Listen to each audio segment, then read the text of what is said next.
Calling to order the regular meeting of the Wheeling Plan Commission for Wednesday, July 28th, 2021. Please stand for the pledge.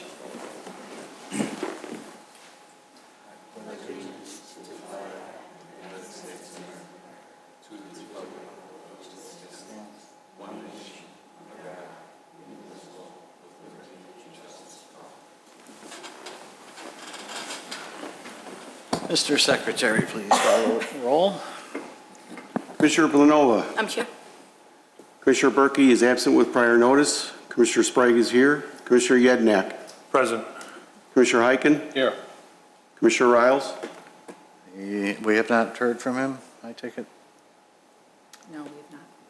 So, Is also absent. he is absent. Chairman Johnson. I am here. Ms. Nyes, any changes to the agenda this evening? Yes, give me 1 second, sorry, I'm updating this. Items 7, G, and H for the planned unit development for London Crossing and the preliminary plat of subdivision for London Crossing are going to be continued. So if anybody is here for those matters, they will be continued to August 11th, and they will not be discussed tonight. But we will still make that motion at the end of the meeting at the normal scheduled time. That it? Yes. All right, citizens' concerns and comments. Did we have any? Oh, let me check.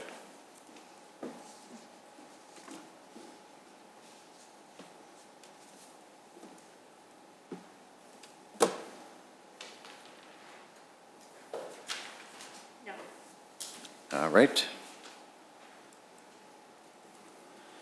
Consent items. Consent item SCBA 21-08, appearance approval for a monument sign at the new Wheeling Fire Station at 780 Wheeling Road.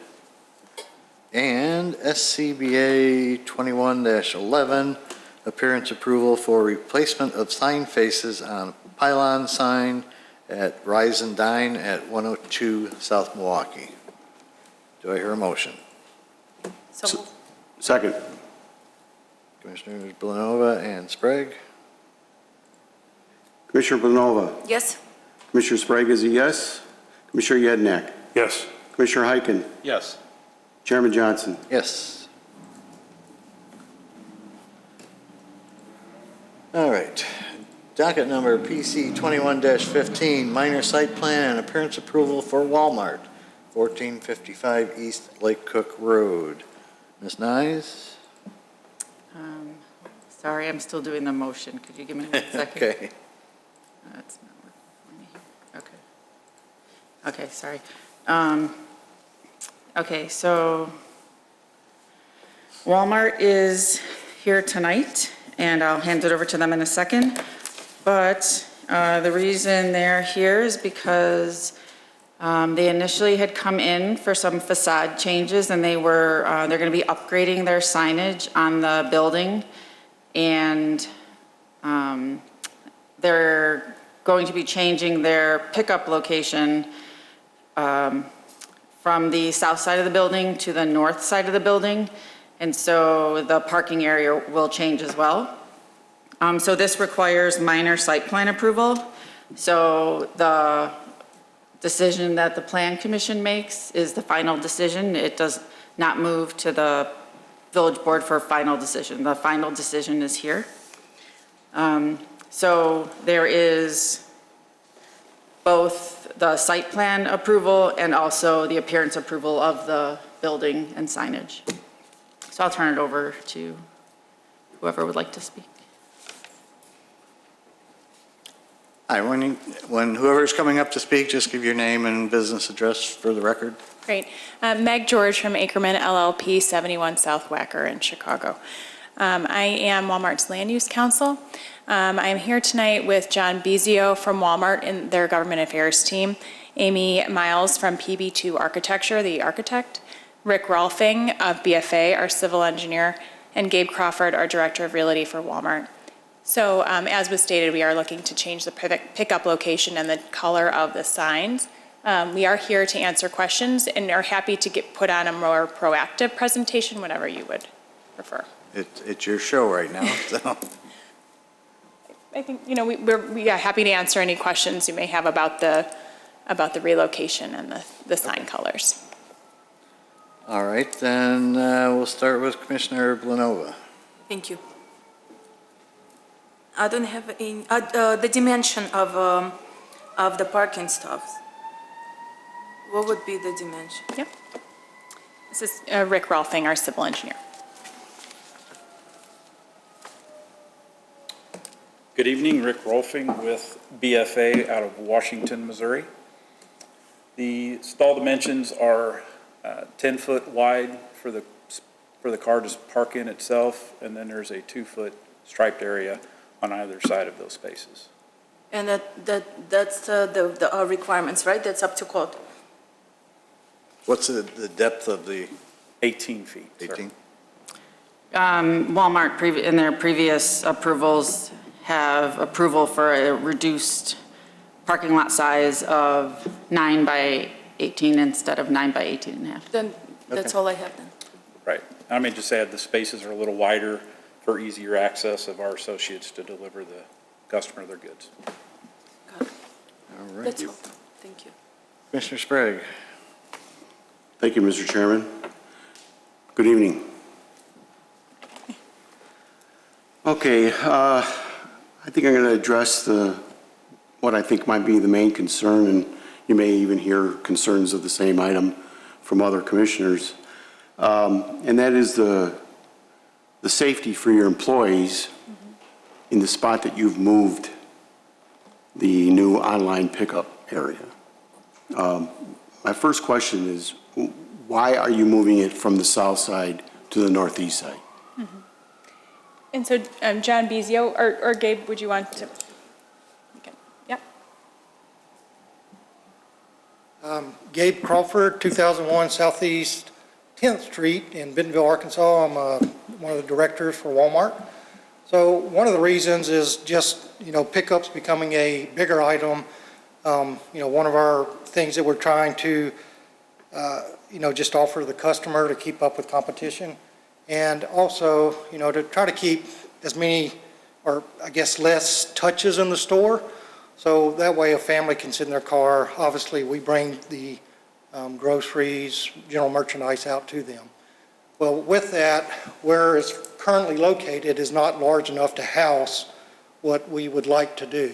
So the new area, if you kind of see the site plan up here, but it's basically towards the front right of this plan here, which means the associates only have to walk about 150, 200 feet, rather than at the back of the store, we just can't fit the new program in there to try to, service the customer. So that's one of the main reasons, is trying to get it closer to the front of the store where we can fit a larger area in with the, hopefully, a little bit more demand from the customer. And also get them a little less wait time. If that makes sense. Okay, where your employees will be crossing Yes, sir. the parking lot, that's probably the biggest hot spot of that parking lot, coming off of Lake Hook Road there.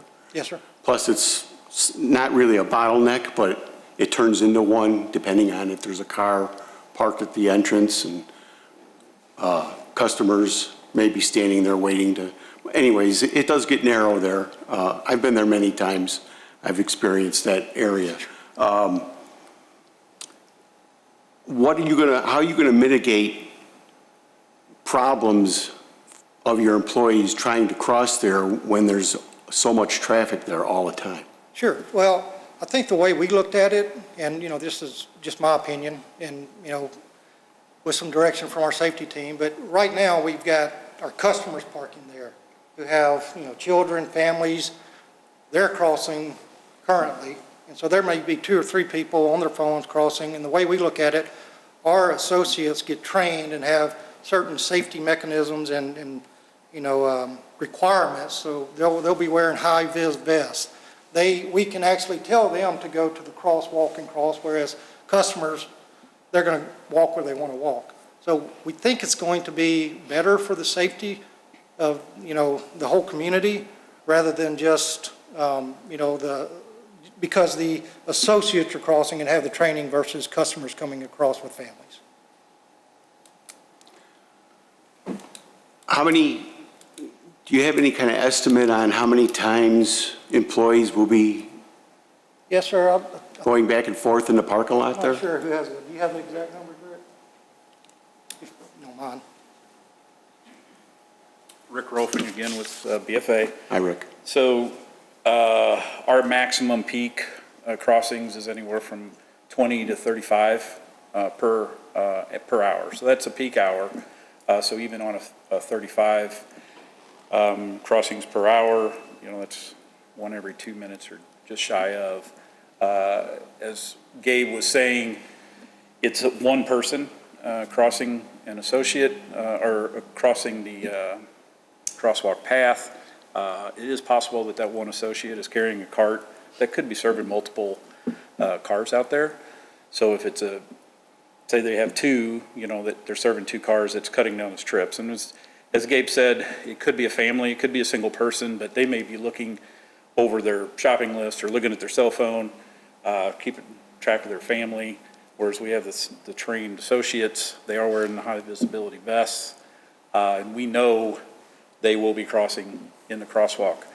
To further add to your point, we did have our initial submittal, I don't know if you guys knew that, but we had a crosswalk further north. Yes. And we did appreciate, and we worked with staff.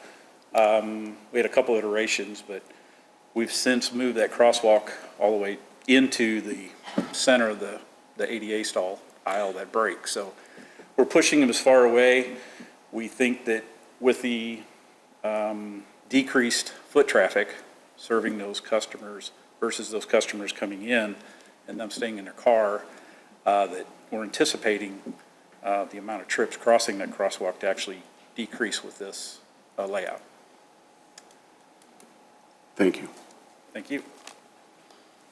The only other issue that I have to bring up is the issue staff has with the blue line, the blue paint line.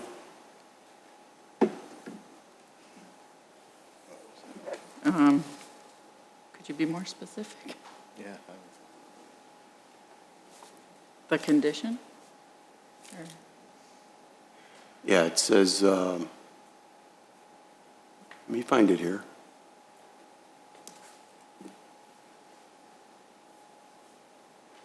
Oh, of the facade. Oh, yeah. Correct. Yeah. What exactly is staff's issue with that? Other than, it did explain in there that it looked like it was too broke up. Yeah, just that from this, there's no delineation of why there's two different colors. It's not like there's anything on that side of the wall that'll break it up. It's just going to be Two different paint colors and. two different paint no- colors, but there's no different structure. Okay. And are you aware of that staff concern? And- We are. My name is Amy Miles. I'm with Hi, Amy. PA2 Architecture. Hello. Um, We are aware of that concern. And is there something, are you changing that at all, or? It can be, if that's the commission's wish, we can lower the level of the blue. Thank you. Currently, there's that blue stripe. We can extend the blue all the way down to that existing blue stripe, so that whole archway is blue and makes one continuous view on both the front and the sides. So there's no delineation. It's just. Does solid that blue. continue from that sidewall across the whole front? No. Or is it just on the side? It's just on the side Just on the of the- side. Okay, all right.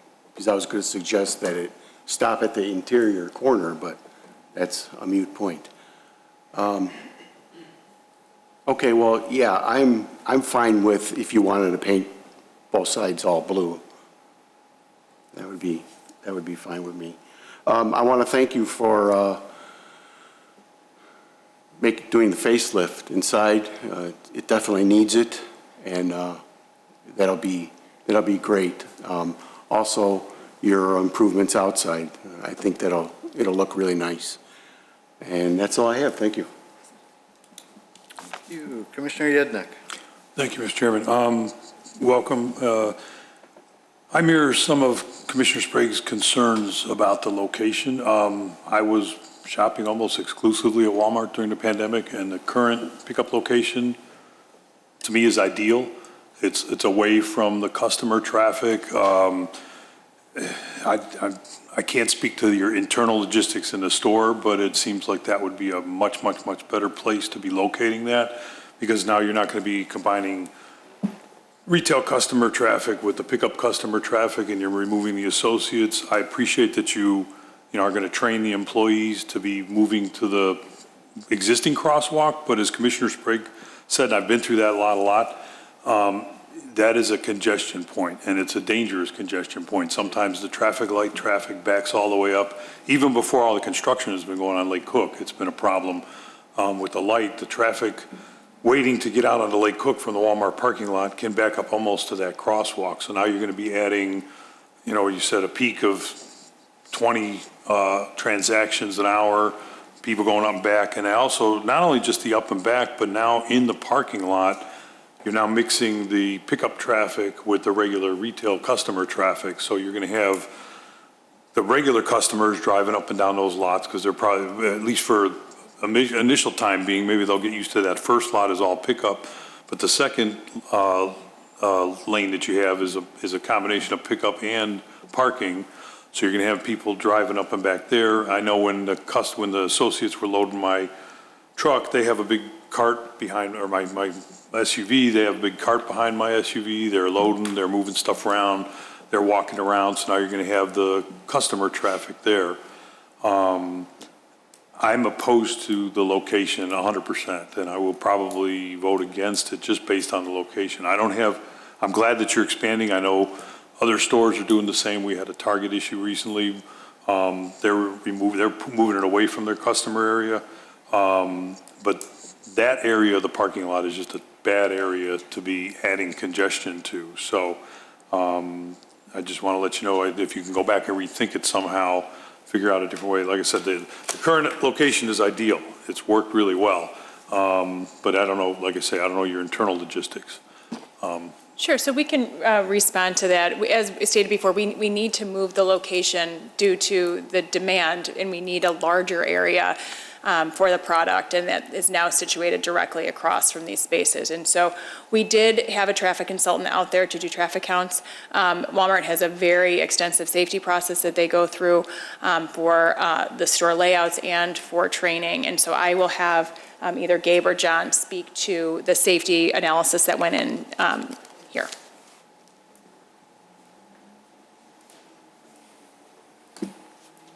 Again, Gabe Crawford. Thanks for coming from out of town. First off, thank you for shopping at Walmart and using the pickup.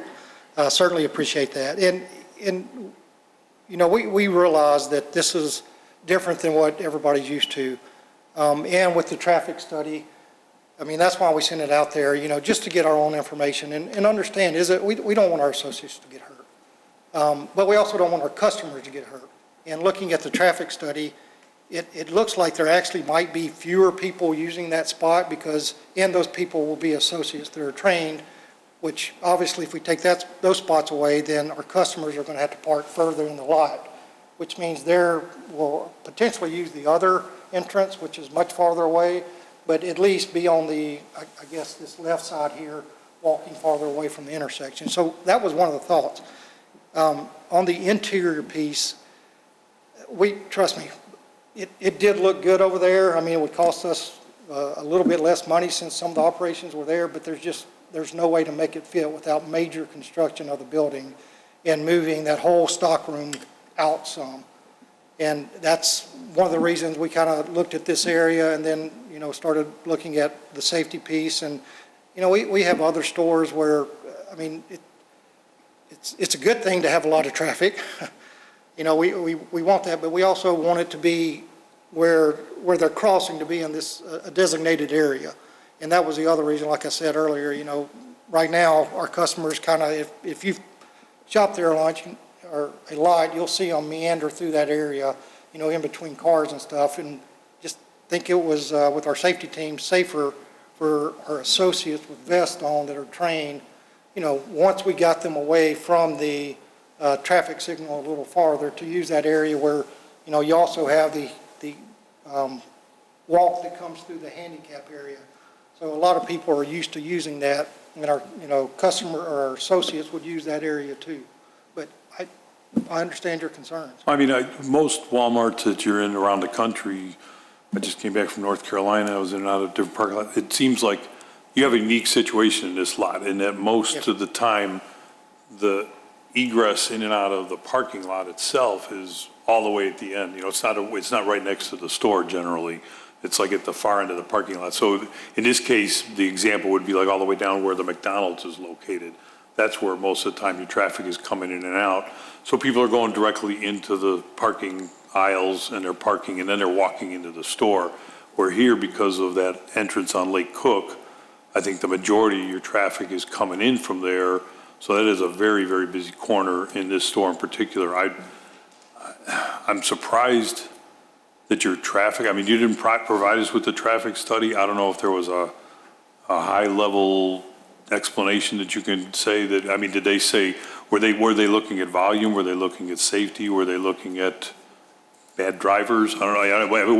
What were they looking at? What was their evaluation? Rick can probably speak to that more. I mean, and I think it might be, you know, with the construction going on, I mean, that was one of the reasons we didn't bring it up, just because, you know, I don't know how that intersection operates, you know, under normal circumstances. It's pretty typical now. I mean, the construction now creates a lot of blind corners. Yes, sir. And a lot of, you know, maybe it's harder to get as many cars getting out onto Lake Cook. But even before the construction, that was always a busy corner of the store.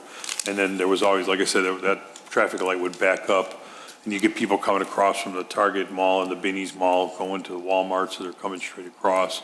So it's that entrance is probably the most high volume. I live off of McHenry Road behind the store, and there's not as much traffic coming and going out of the back of the lot towards like where the old Sam's Club used to be. Okay. So, Here, I'll let Rick talk about the numbers. Sure, and you bring up some great points, and those are all points that we have internally have had many conference and Zoom meeting calls on. Where is it best to put the OGP parking on the site? And this site is just like 99 out of 100 sites. The location of the exterior parking is primarily driven by where the store can facilitate those improvements in-house or inside the store. One thing you did mention earlier or initially was that we would be adding about 20 trips. It's actually, we think we're going to be reducing the total number of trips. It's just that those trips would be OGP customers only.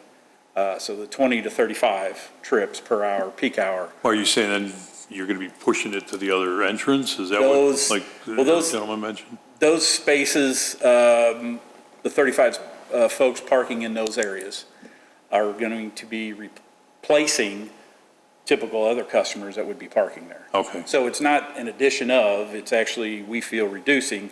The reason we really didn't provide the traffic study is, one, it was done this past Saturday. Okay. And it was done during the peak hours of noon to 3 p.m. We set up video cameras. We didn't. We had a traffic engineering consultant do this. They set up video cameras to monitor the inflow of traffic, the outflow. They counted the trips off of the videos. The data is really skewed because of the ongoing construction going on. The cycle times of the signal, you know, are those shortened? You know, I drove through there several times today. It's a very short cycle going out. I don't know if it's always that short. I highly doubt it.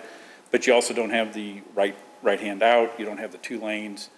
The takeaways from the traffic study, though, I will tell you that in the peak hours, or the peak hour between, again, 12 and 3, so it could have been between 12:30 and 1:30, the peak number of trips leaving those 2 drive rows or entering were 60 vehicles per hour, and the peak exiting were 44 trips per hour in that study section of 3 hours. So if we have 35 trips on our peak hour, entering and leaving, those trips are both less than the 60 and 44. Now, Will there be other trips possibly driving through there? Probably there are some spaces below, but we feel, again, we will be reducing, in those first two drive rows anyway, we will be actually reducing the number of trips exiting and wanting to go into our front drive. One other comment that you had made was the associates with the carts out there in the aisles. And that's something that we also think about heavily in the safety program when we have the calls. And if you think about that site, the northwest corner of that front parking lot, it's right there by the front drive, which is by the signal. That's northeast, I think. You're saying where you're Where we're planning to putting the locate? OGP parking. Northeast. Yeah, that's northeast where you're thinking about it, right? It's actually east. It's on the, anyway. Where we're putting the parking. Where you're putting We'll leave it at that. Even though it's right by the front drive and that signal, it's kind of a secluded area though from the rest of the parking, because the south drives, you don't have a through drive all the way down to that other exit until you get out past the McDonald's, which on this drive, it's another whole row. So this is the first ADA parking row. This is where our associates will come down and over. Okay. There's another whole parking row here, and it's not till way over here that drive goes all the way down. So we've got this ADA row, there's another ADA row here, and it's not until this drive over here that you go down past the McDonald's. Okay. So when you enter in, let's say you're coming from McDonald's, you're actually driving across to get over to this area. So as far as traffic flow goes, it's pretty secluded, even though it's by that front drive, for the safety of our associates delivering those the merchandise. And again, the customer is staying in the car with their family, or if they're there alone, which whatever have you. But that is why we positioned it at that location. You don't want to put them remote in the parking lot, further away where there's obviously less trips, because then that associate is walking a cart down a longer path. It's not only less safe for their associate, but the customer is waiting longer, their frozen goods are coming out, or what have you. So with that regards, this front corner actually ends up being a good spot for that because of that isolation from the main traffic flows. And with the OGB parking at this location, you're probably going to see, and we feel that there will be actually fewer other customers or non-OGP customers taking those routes as they learn, oh yeah, that's for OGP parking, we're going to continue on the left side, which is further away from the signal. Yeah, that's a possibility, but I think, okay, so you answered my point about associate congestion when they're loading and unloading the cars. So, yeah, I didn't realize that the one lane goes all the way through. I don't think there's that much of your traffic comes all the way from that parking lot towards McDonald's coming to the store, maybe a few. Almost everybody's either coming in off of McHenry from where the old Sam's Club was, or probably a higher percentage is coming in by the Lake I wouldn't Cook. disagree with that statement, but Disagree or not? I would not disagree. I think you're correct in that. I think there's probably a few people that come from the McDonald's, and I think it's probably it's a reverse. People might do their Walmart shopping on the way out. They're going to go hit McDonald's and then get back out on the Lake Cook or something. Right. But then that still doesn't do anything with the crosswalk traffic, because your location is still going to create extra crosswalk traffic, so. Right, the only thing there is, again, the associates we know are going to use that crosswalk will obviously be restriping or refreshing that crosswalk so it's more visible. They're going down the center of that, existing curb cut through the ADA, so they've got safe havens on either side, if you will, of the crosswalk. But I think you guys have put up some new bollards. It's definitely safer than it was years ago. I think there are relatively. The front of the stores is right. You've separated the traffic from the front of the store a lot more in the last couple of years. I don't want to beat the dead horse. I still don't think it's a good location. I really like the old location because I was able to stay away from all the extra traffic in order to do my pickups.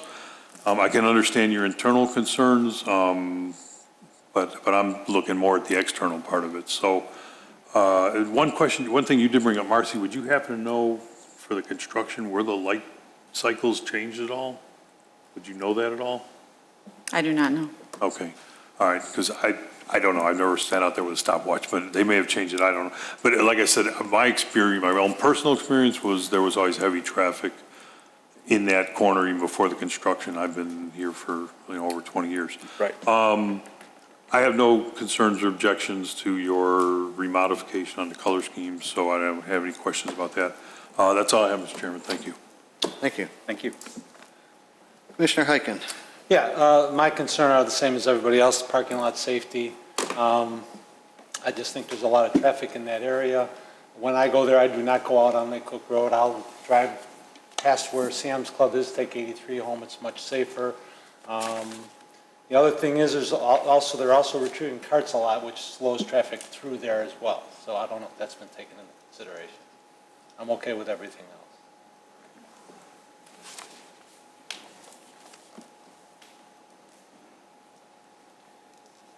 Well, I've been to the store once, and I agree, that intersection is very busy. You bring up a good point with the carts. The more we can do pickup, the fewer cart retrievals, which obviously saves us some labor with our associates having to go back and forth. And I understand, it would be nice to have the parking, as isolated as possible, but operationally, we can't make it pencil when we get too far remote, especially as we, try to make it bigger.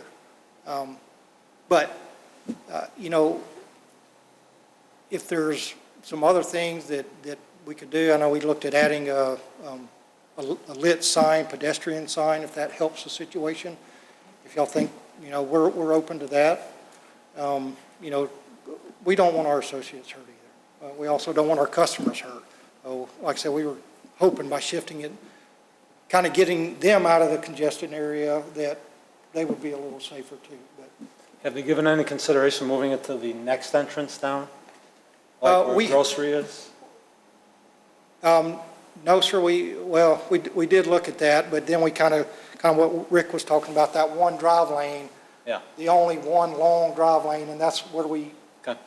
end up usually having issues because people, not meaning to speed, but they just slowly pick up speed as they get to the end. And so on all of our stores, we try not to put it around that drive.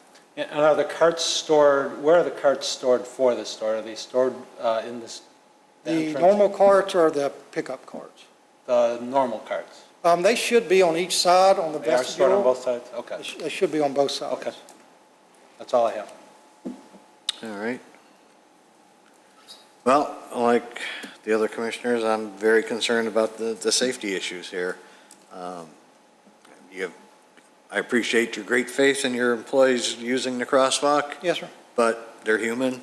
They're going to take the shortest route possible sometimes. So they are going to try and cross through that traffic. Unless you had a barrier of some sort that would force them down to that other one. If that's a possibility, we could add a few more bollards in that area so that, the cart would have to come down. Like I said, we could put the blinking pedestrian sign there to, just give a little more awareness to the vehicles coming in. That's certainly a possibility. As far as the internal part, and that's not really our Yes, sir, I understand. realm, but the logic of moving it to the front corner versus where it is now, what's primarily involved in the pickup stuff? Is it primarily groceries? It's mainly grocery, but there's also GM. And part of that area is, the refrigeration is a big piece of that. And having the large coolers and freezers in that area is what we're having to look at, and it just won't fit in the other area without some major reconstruction on the inside of the building. Because I agree, it just seems like it's working out very nice in the back. And it did at that level. Where with I guess the numbers we were getting currently, but with expanding and hoping to get more people to use this option, to reduce contact in the store. Like I said, with the pandemic going on, that's one of the things we're, we're trying to tell our customers is that now you don't have to go in the store. We'll bring it out to you. Because there's a lot of our, customers that are concerned with that, because Walmart can be a busy place in there, and there's a lot of family running around. So, that's one of the things we're pushing, and we hope that does drive up our pickup sales a little, which that other area unfortunately won't support. And you feel this is going to be how it is for a long, long time? Well, I hope we make enough money that we have to build a bigger store. But, There's one across the parking lot. Yes, sir. I think a lot of people are getting used to the convenience. I know I'm going to probably continue doing it. It's nice doing my shopping in my easy chair at home on my phone app and then just going and grabbing it later. So I think even after the pandemic, it'll probably continue. Well, I work at Walmart, and I've been there almost 20 years, and my wife almost refuses to go in the store now. She does send me there to pick up the groceries, but.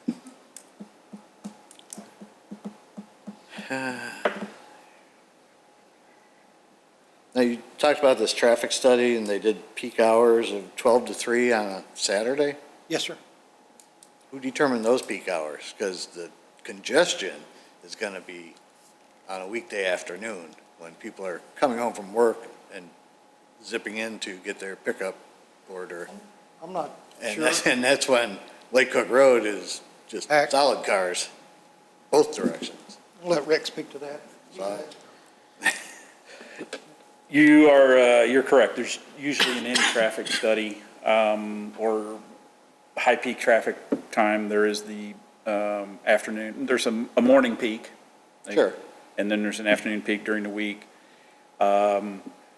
Most times, I will tell you though, that the Saturday peak hour is the busiest, just because you don't have the folks at work, you don't have, kids in school or what have you. For pickup things? For that you- any traffic, for any traffic study. Well, we're focused on the pickup stuff right now. Right, so, well, we didn't count the pickup area, the 35 trips per peak, that is what's projected for the store, whether it be, we couldn't handle 35 where it's located now with just the 6 stalls. But for this location, that's what's projected for the peak. What they counted was the existing traffic flow in and out of the signal. And the reason we picked those hours was that's generally the peak. Again, the traffic data collected is skewed, obviously with the construction going on. You don't have the proper light cycles, you don't have the right outs, and it's a little skewed. But based on the data that was collected, our anticipation is that, and all indications are that the amount of traffic coming out of those 2 lanes, those 2 drive lanes would be reduced.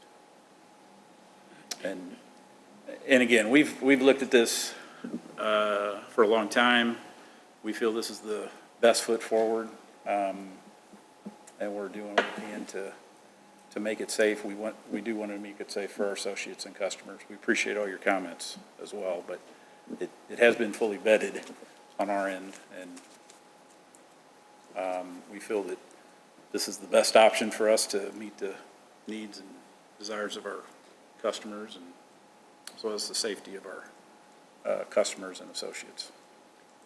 Chairman Johnson, do you mind if I Yes. ask a question? I have a point of question for the traffic study, because you talked about the in and outs at that light.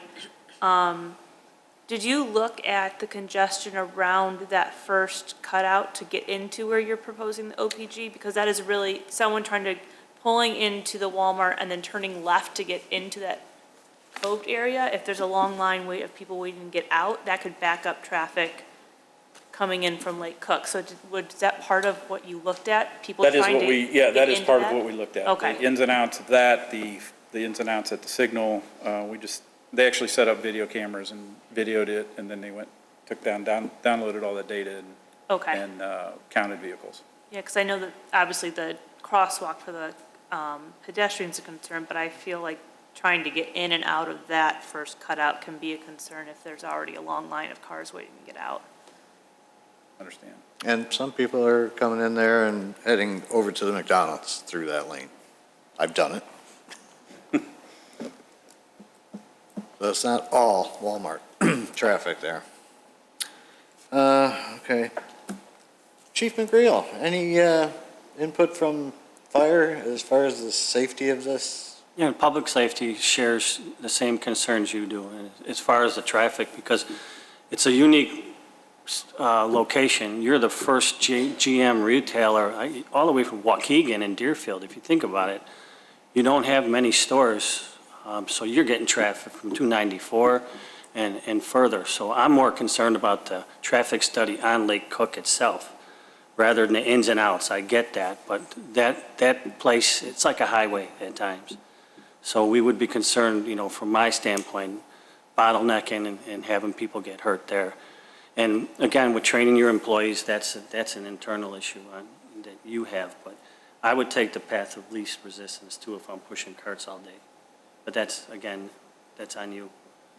But that's it from us. Thank you.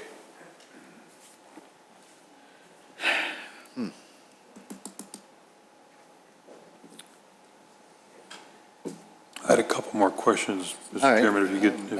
I think I'm done, that so point. let's move on to the other questions. What are your hours for the pickup? Is it the same as the store hours? It's, one moment, I think it's 8 a.m. to 8 p.m.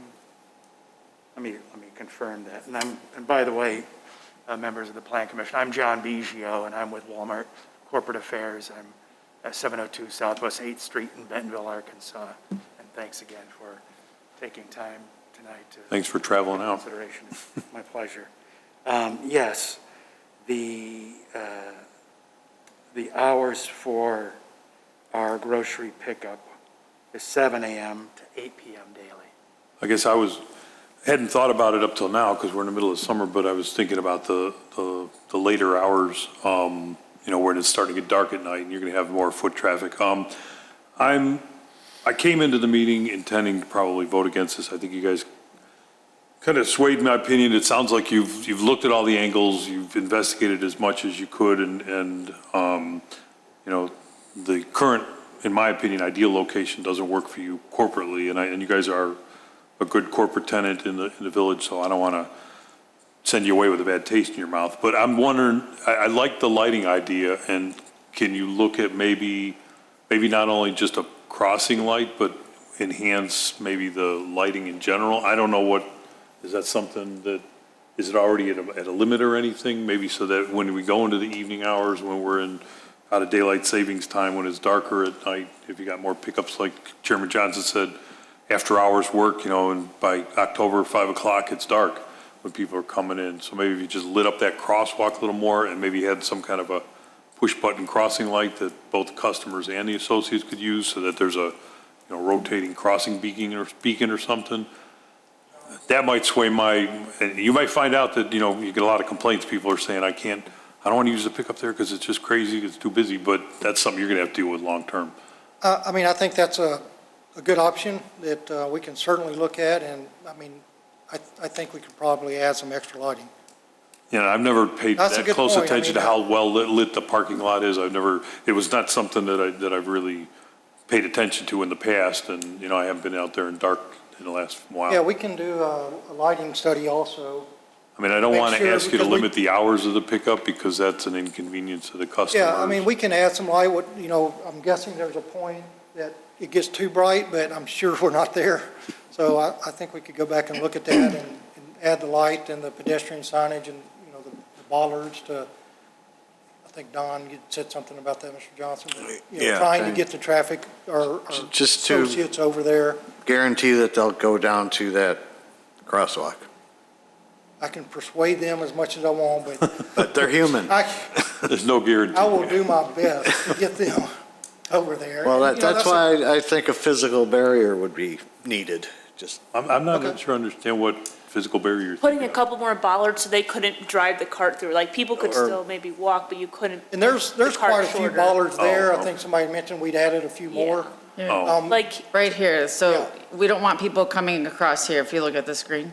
Because that's about where, yeah. Because that's what's where going to they- happen, our biggest concern initially was that if you put it here, our staff's concern isn't that people are going to get hit, that people are going to get hit in the side, But when people are coming across here, people turning in on Lake Cook Road, that's where you're going to cause accidents. Okay, so you're saying force the pedestrian traffic to the crosswalk? I got Yes. you, okay. More of the associate traffic, The really. associate traffic. Associated. Yeah, and- because they're and the ones customer. coming out that door. That's Customers, the too. only thing coming out of that door, right? Yes, sir. Gotcha, okay. Yeah, I think we can put up some things and, like I said, guarantee is hard, but we can certainly persuade them and talk with the market manager and the store manager to make sure that's the key point on their safety plan. And like I said, add the pedestrian sign so that it's very, the awareness is there of exactly where they need to go. Is there a way to make one way in and one way out of that area to decrease the traffic going through there? In other words, make them come in one way and then they have, No, because I right don't now you think have so. two cars going, you have, It would be difficult just because what we're trying not to do is have them push carts through the store where all the shoppers are. But that's what they're going to be doing. No, there's the inside, the OGP, the pickup piece will be right there at that door. Well, yeah, but that's after they've gone through the whole store. Was Commissioner Heiken talking about pedestrians or no, I'm cars? talking about the parking lot where the cars are. You're talking about the cars. So you come in off of Lake Cook Road, you're going to make a left turn Yes, sir. into the designated pickup area. Talking about right here. When I got my stuff and I'm leaving, I'm still going out the same entrance with other cars Oh, coming in. okay. So if there was a way to make that in only and divert the traffic going out to another area, that would eliminate a lot of traffic as well. Or it would increase time going through there and also increase the safety for your employee. We haven't looked at that. I mean, Yeah, I don't think that's the biggest, I'm guessing. I'm just saying, I don't think that's the biggest concern. I think the biggest concern is that this is like a freeway going. I'm guessing the normal customer that you're does worried the about pickup. backing up into Cook. Yes. Just that the cars come flying Yeah, through they- here. Driving through there is a nightmare. Yeah. If you're in a hurry, don't go through that way. Well, that's why I'm going to guess the pickup customer is probably going to avoid that front of the store anyway. They're going to once they're done with they may come in from Lake Cook, but Go once out they're by done, McDonald's. they're going to probably on their own going to go out towards McDonald's because they don't want to have to deal with the congestion in the front of the That's store. what I'm talking. After Right, being there it'll cause once, more I know congestion, I but would I go don't out think towards people would get. I'm sorry. I said, after being there once, I know I would go out towards McDonald's the next time. Right, yeah. I'm thinking directing the pickup traffic is not going to be a need because they're going to probably do it on their own. Okay.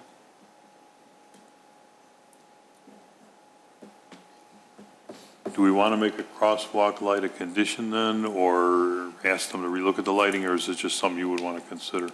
Well, they can look at the lighting. I don't know that we want, Would that be an administrative change if they increase it, or would it end up being a minor? Because if it's going to be a minor, I'd add it as a condition that they should look and see if they can increase it within the lighting standards. If it'll be an administrative one, they can take a look and talk to Marcy about it. Do you know? Yeah, but do you guys want to look and see what it would look like if they're going to be changing the front look of that with the bollards and the light and the different, is that something the Plan Commission wants to see, or do you want to add this all as staff review? I think staff could review it based on what we've said.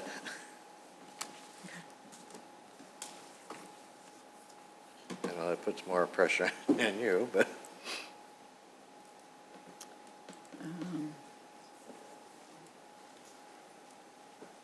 All right, so Do what, you want me to start drafting one as the ask? whatever they add will just make it safer. I don't think it needs to be reviewed again. I think adding, some kind of lighted Crosswalk signal? crosswalk signal, whether that's a stop sign or some other type, there's a lot of different things, you guys can look at that, and adding some kind of barrier delineation at the OPG exit door to prevent pedestrian traffic Closer to Lake Cook. closer to Lake Cook.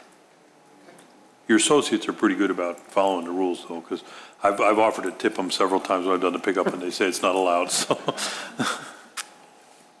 They're good at following your training. Now, what I was getting to earlier when we were a little crosstalk there,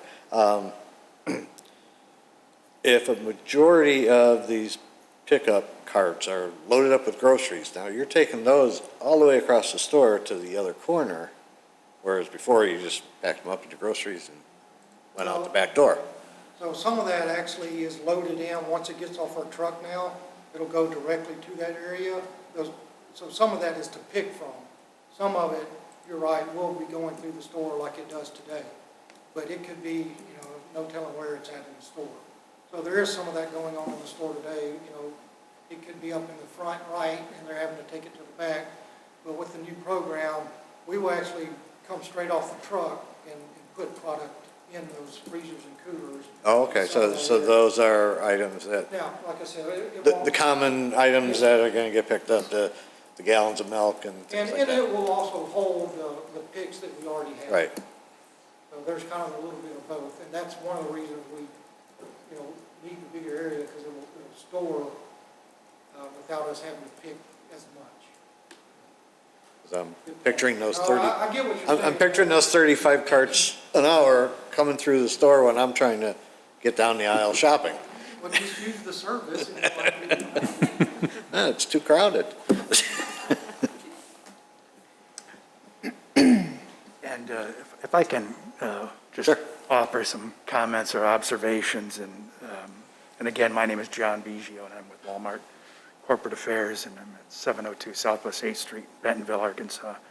And I did have a chance to talk to our market manager, Dave Roper, who's been in Chicagoland for many years. I've personally have worked on a lot of projects here in Chicagoland as well, and talked to our digital coach and our people coach too, Justin and Mary. And Mary, they're very enthusiastic about the prospect of being able to really respond to the growing needs of this online grocery pickup, or actually it's we now call it online pickup and delivery. But as they were thinking through this initially, to your point, they would have loved to have just kept everything on the south side and done it that way. But over there, we only have 6 spots. And then we have a very limited space for the coolers and the freezers that you need to really be able to keep up with the demand. And as I think as Gabe had pointed out, the idea would be that we would have more room in that sort of north part of the building where we would have those new freezers and coolers and be able to really focus on that online grocery pickup. At present, we're capped on how we can serve or grow that business. I would tell you that part of the thinking or the modeling for this remodel relies on that online grocery pickup business being able to grow, because we're capped at present. And then when we talked about the safety in that area, and Dave and his team had said, we never would have thought of that scenario if we thought it was unsafe. Because here's the thing, we've been here at this site since 1992, and we have a very good record of being safe and being careful, and I know you can't account for people driving in and out, but that store today, the way it looks, it's essentially been like that since 2012 as a supercenter. You expanded that Division I store to a supercenter. And we've not had any issues of people crossing through that general merchandise pharmacy home entrance that we can recall at all. And certainly, I'm sure you can dig back and see that there's been no incidents where there's been an injury or a fatality or what have you. And our thought is, instead of having more customers and more associates going through that GM side, that pharmacy and home, where we will now bring, our carts and trained individuals on the online, pickup and delivery, that you'll actually probably reduce the number of general customers and even associates who normally park on that side where that field will be for the online grocery pickup. And you'll have folks going in their cars and they'll be waiting for their groceries. And again, as I talked to Mary, she said not only, do we have that training where people are acutely aware of, what they have to do when they cross. They have to look at that device to make sure that they know which customer, which parking space that they have to serve. They can't be doing it while they're crossing that crosswalk. And so there's that. Plus, she's gone to the extra trouble of, making sure that our digital associates, that's what we call them, there's about 40 of them right now, wear this vest that's orange and yellow, and they also have a winter gear that will have that sort of extra visibility that'll ensure that they are very much seen and very visible. But again, the idea is that we expect that we will have fewer people and customers going through that crossing at that point. And in truth, this is consistent with most of our super centers. If you look, most of that traffic really does exist, traffic going from a pedestrian customer standpoint, goes on that grocery side. That's where the turns are. You see cars going in and out.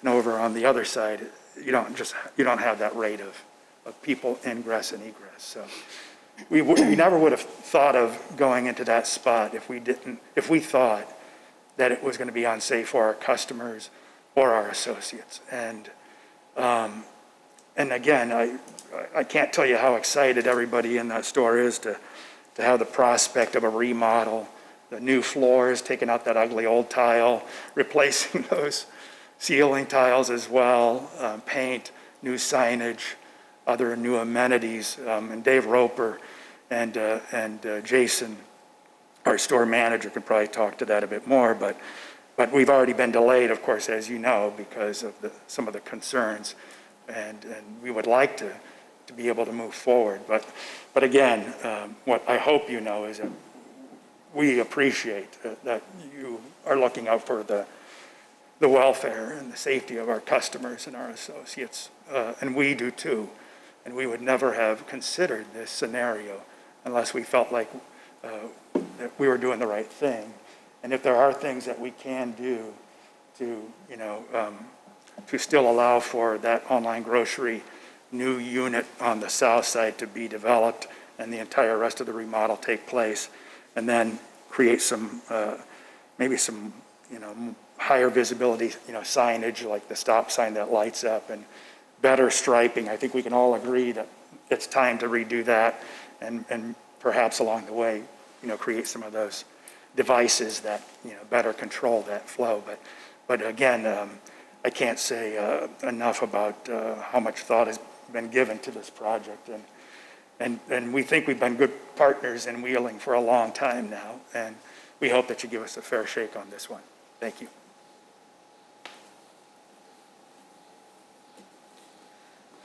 Okay, I heard a couple times tonight that we only have 6 spots on that south side, but you have tons of spots on that south side. You could easily expand 24 with no problem. So that's not an accurate thing. Okay, so where do we stand? We need, any other questions from the commission? Nope. Okay, so what do we have as far as potential conditions? Well, we had the first one already, which was prior to reconfiguration of the parking lot and striping, a revised site plan sheet PU1 shall be submitted showing the dimensions of the parking stalls in the north parking area. Number 2, a lighted crosswalk signal shall be added at the north crosswalk. Number 3, additional parking lot lighting shall be considered if it does not exceed the village's lighting standards.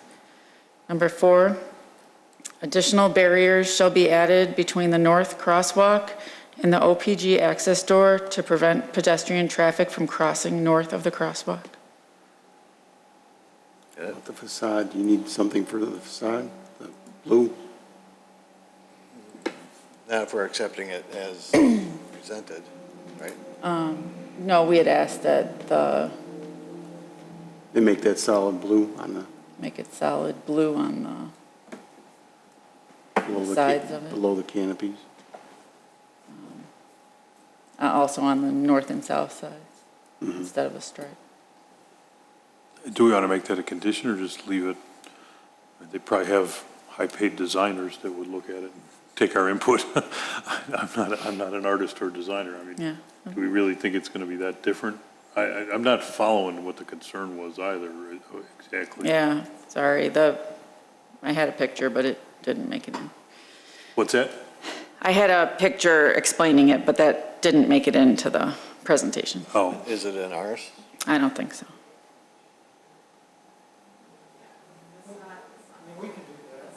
Oh, yeah.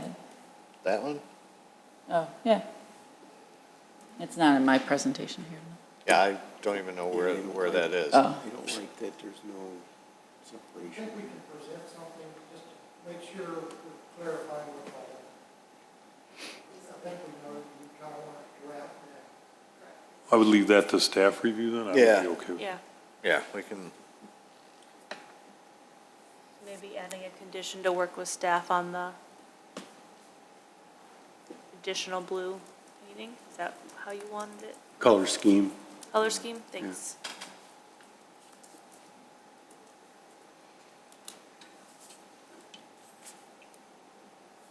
So work with staff on the color scheme. okay. Yes, On your item, or condition number 4, the verbiage on it, I think you said to make it pedestrian-proof, but we would add some bollards in there. Can we restate that to make it associate-proof with the OGP cart? yeah, I guess Yeah. Because that's what we're trying pedestrian to. proof, we don't want to do that. No, we don't want to put We it. want it cart-proof. I would think it So to would, prevent carts or pedestrians with carts from crossing. I think if you just made it say something like, add additional barriers or bollards to direct the traffic to the main crosswalk, you know. Yeah, we know the intent, but Yeah, we the want to get. intent. Oh, I think this is I fine. understand. Yeah. Additional barriers shall be added between the north crosswalk and the OGP access door to prevent pedestrians with carts from crossing north of the crosswalk. But you're talking about, there is not a north crosswalk. They Yes, removed, there's- Of the they removed crosswalk. the north crosswalk. No, but No. No, they're there's not. north of. the There's 2 crosswalk. The crosswalks. north of the crosswalk? The, you said? the Okay. north entrance crosswalk, But that's where you're trying to direct the traffic, and that's where the associates No. are going to go. that's through. where you want them to go. Right. Yeah, Right. So rather than, so the condition says to prevent pedestrian, I think saying pedestrian access, because it's still saying prevent, it's not obviously like, Right, I mean, you don't want pedestrians crossing there, period. With or You don't have a without crosswalk. carts. So Right. it should be pedestrians, I think. so it says prevent pedestrian traffic from, really the goal and the intent is, To direct. is obviously the OGP because they're the ones coming out of that north door to go across and then shooting back across. so just say to direct Yeah. pedestrians to use the crosswalk. Yeah, that's what I was thinking. Whatever they come up with is the best solution. The intent is, I think you, like you said, you know the intent, so you'll look at some Yeah. options to try to redirect the traffic, the Yeah. foot traffic. Discourage pedestrians with carts, Yeah. or that would be a better word It's, in my but opinion. pedestrians are supposed to only cross at the crosswalk. So they don't have a crosswalk there, they're not, we can't, Right. we have to say they can't go there. The associates internally, they can control that. Regular customers are going to go No, wherever the but- heck they want to go. No, but if we're saying, we don't need to limit it to just carts, people shouldn't be crossing there. They shouldn't be, but we can't control them from I don't- jumping up. No, but I want our condition to be clear that it's pedestrians. Yeah, and Is your concern about prevent, the word prevent? Because I think that the word prevent doesn't require you to stop it entirely. It's just things that would be a barrier Well, he to. suggested discourage. discourage, I mean, we all know the intent, and I don't want to just, someone get hung up down the line here that, hey, that, they can still cross and jump a 6-foot wall. You know, you need to build your wall higher. That's not what you all want, that's not what we want. Discourage, and we'll put those, we'll add some carts in there, or some bollards, so that you can't push, for sure, an OGP cart through there. I'm sure there may be I'm an fine instance, with but discourage. discourage would be preferred. But you'll still be able to push a regular cart. I don't know what the spacing would be. I mean, can we go 2 foot on center with those, Gabe?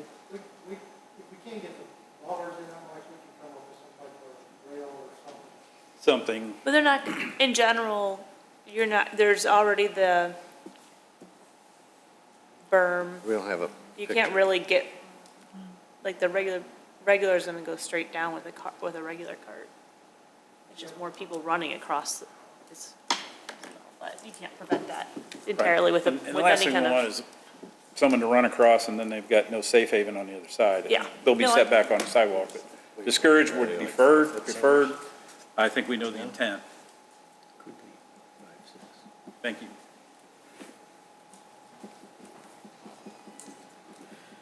Okay, So additional barriers shall be added between the north crosswalk and the OPG access door to discourage pedestrians from crossing north of the crosswalk. okay. I'm okay with that. All right, with those conditions, do I hear a motion? So moved. Second. Yednek and Heiken? Commissioner Yednek, Yes. Commissioner Heiken, Yes. Commissioner Blanova, Yes. Commissioner Sprague is a yes, Chairman Johnson. Yes.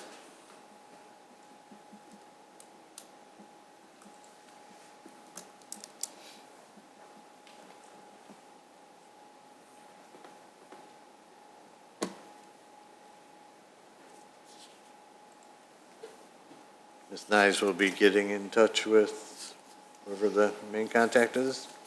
Yes. Thank you for your patience.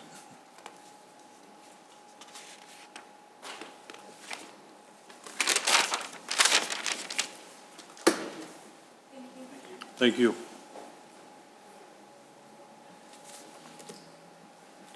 All right. Next up is SCBA 21-10, appearance approval for wall sign, 224 South Milwaukee Avenue, Mr. Handyman. Ms. Nyes? So this wall sign is coming before the Plan Commission because the sign does not meet the current sign code, and the petitioner has requested to come before the Plan Commission to see if you will approve the plan, the sign as is, not per code. And there are two conditions that we have on there, which would require it to be to code. That's it. Is the petitioner here? Sir, Ed Krastowski, representing the tenant. I own the building. All right. So, explain. Well, I think back in about 2012, we came before the commission and we were approved for these backlit box signs that recessed into the building. So it's not like it was applied to the facade of the building. It actually recessed between the columns.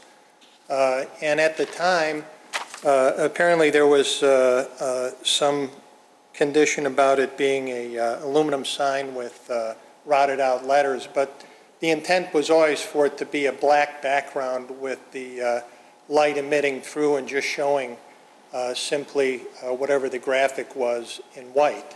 So we wanted to keep it to look like that. Yeah, there's a monument sign, but we also have tenants that have entrances in the back of the building that can't have a street sign. So for that reason, the original permit for the building included the monument sign. But again, you could see that it would be hard for somebody to tell the difference between a rotted out aluminum sign with the letters rotted out or this application of the film. It's a computerized and very professionally done, as you could see what the intent is on the right side of that graphic for the tenant. And same thing, the intent always again being to have a black background with white letters and to present, sort of a tasteful image. This is the only real recognition that the tenants have on the front of the building, and we did want to keep it low key. And it keeps them from putting big signs in the window and things like that, which aren't very easy to see or visible from the street. But again, low key, and again, we're just really looking to avoid having the aluminum rotted out sign, obviously for something like this that, again, meets the intent, looks the same, and they're able to put their little logo on there in a much easier fashion than I think would be possible with some sort of a routing method.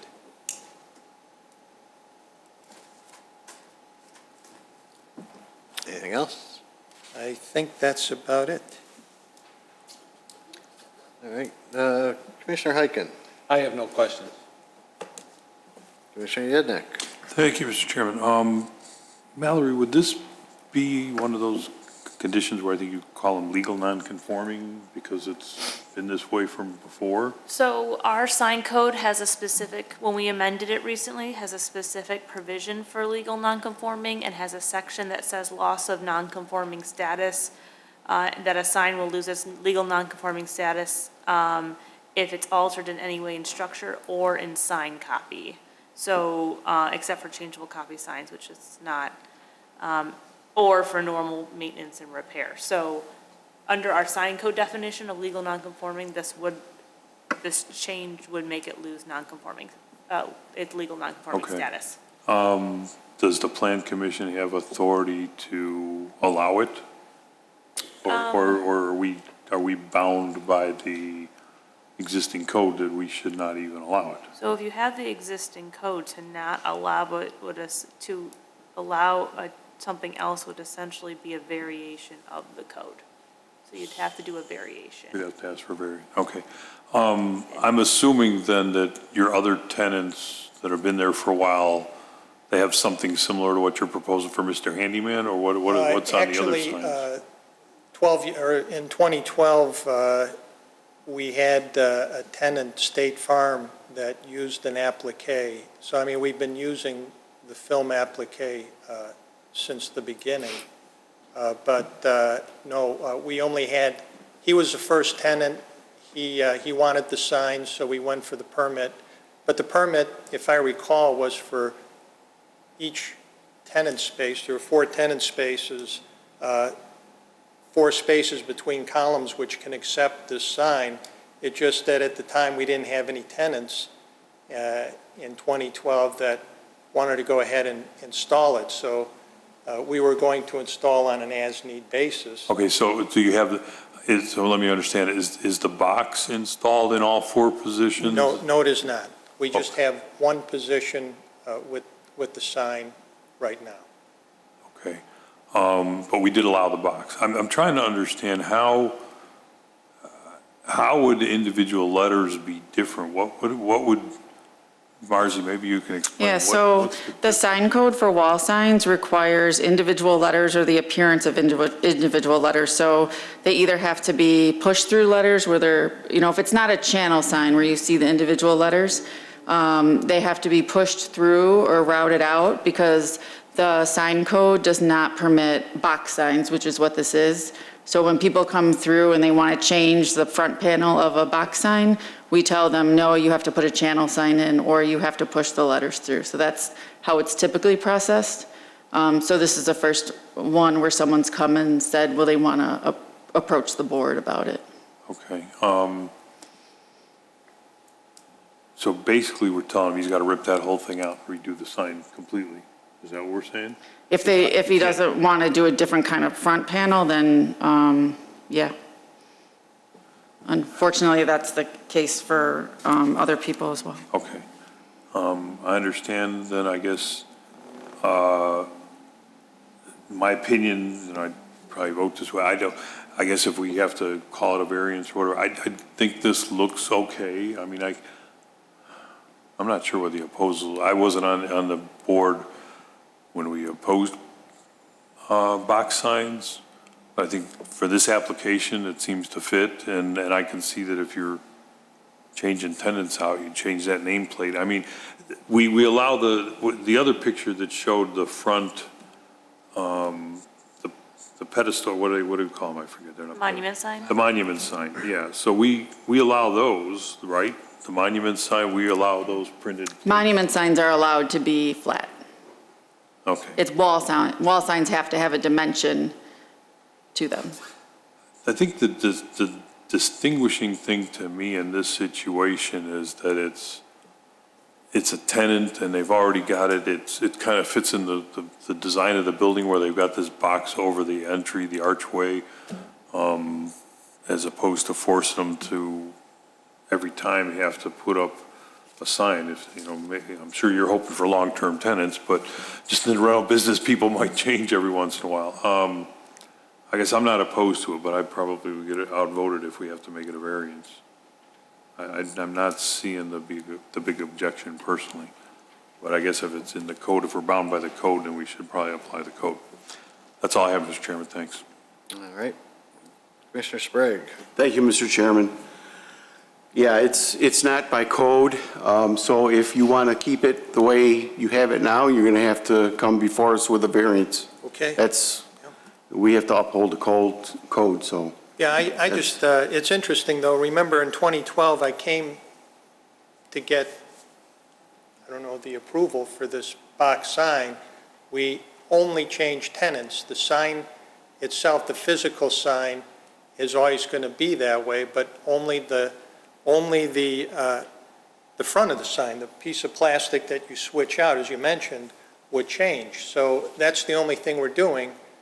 We were approved back then for a box sign with letters. And again, the only thing that I think we're changing is the three-dimensional part of it. That is, either we rot out a piece of aluminum and stick it in there, or just apply the film applique, which has the same intent. Obviously, you're not going to get any more dimension out of it, but back in 2012, that wasn't an issue, and we're not changing anything except for just a replacement for the sign, not the physical sign, but only the graphics.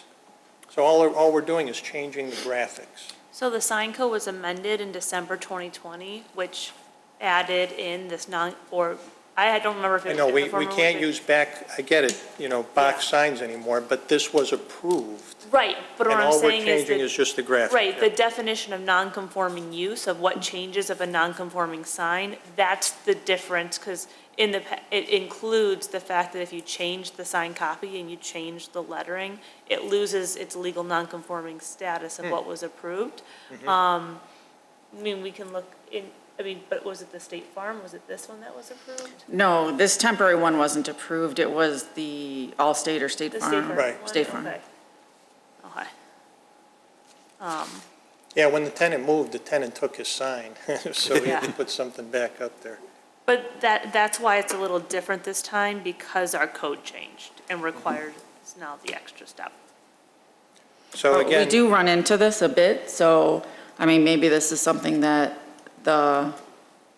if we want to change the code, because you have 3 other signs that you could put up here, and we Right. do run into this a lot. Yeah, So, been approved in this way. So I would think there, it'd be grandfathered in some fashion. well, the thought was that the village doesn't want the look of the box signs anymore. Right, but, yeah, I get it, but this doesn't stick out like a box sign, Yeah. a lot of times they're put right on the face or on the surface, and they look pretty bad there, but this has been recessed, and I think done in, we tried to keep very low-key and as tasteful as we could with the architecture of the facade of the building, so.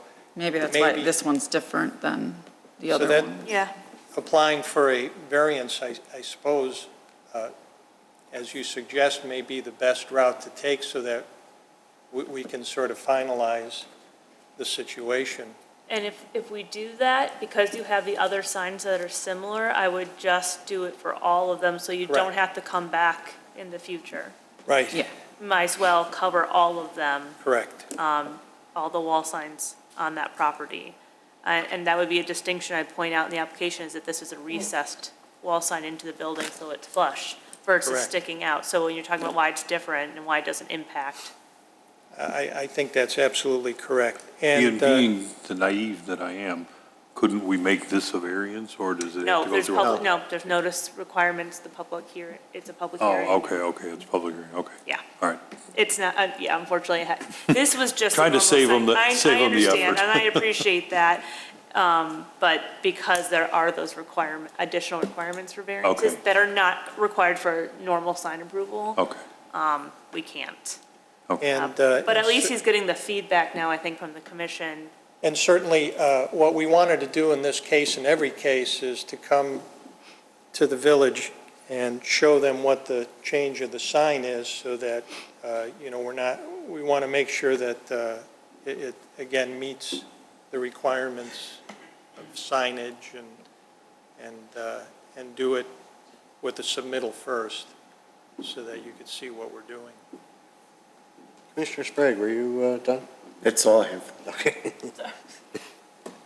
Commissioner Blanova? I have no Nothing? questions.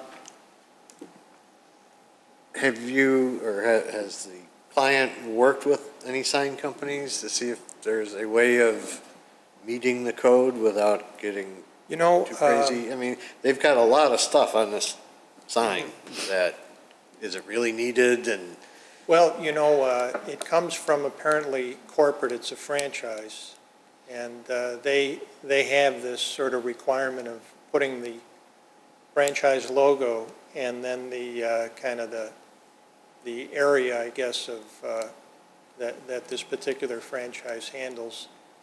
but it doesn't handle wheeling? Actually, I asked the same question, why limit it to Glenview and Highland Park? But apparently that's the range, and yeah, they do. They couldn't put all the names of the communities that they do handle, but we go through a company currently. The original sign company is no longer in business, but you've heard of Fast Signs before, and we go through the Fast Sign that's located in Northbrook, and they've provided us with information, and also I believe this proof may have come from them as well. So in any case, it would be a very high-quality, professional type of signage. But yeah, that's what they've requested be presented on their sign. Yes, Marcy, we have allowances for logos on wall signs, right? I mean, Yes.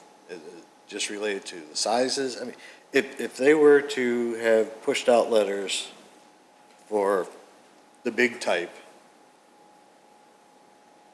can the logo part be considered a graphic that wouldn't need to be Probably. pushed out? Probably. I mean, we've never had this situation, like I said, but. I know we handle logos differently in some Right, cases. Right, and a lot of times the logos are kind of one piece, so they don't end up being like, individually being popped out, but. But I'm just thinking if they divided the logo out, because that would be very expensive to have a pushed out. I believe so, yeah. And, maybe they don't need the locally owned and operated franchise thing, and you just stick with the big text. I'll bet the sign company can like vacuum form letters. I'll inquire. In fact, I'm not even sure what the pushed-out text really looks like. You're saying that would be some sort of molded plastic? Yeah. So in addition, they can... So it would still be a panel, but it might have to be two panels, because if we Right. allow the Mr. Handyman logo to be filmed, then you'd probably have to have a break in it. Okay. I mean, I can inquire about that before we go with the variance request, Okay. but I got to say that I do have to make sure that whatever we do, hopefully will be able to be consistent across all the signage on the building. Yeah, and I think simplifying their sign would help greatly. But, okay, so we will just, So this would just be a motion to table, because Okay. if we'll table it. We would, Oh, yeah, did you? Okay. we would table it if he comes back under an CBA number, we'll remove it from the table and discuss it again, but if he comes back with a variance, it'd be another docket number. So Okay.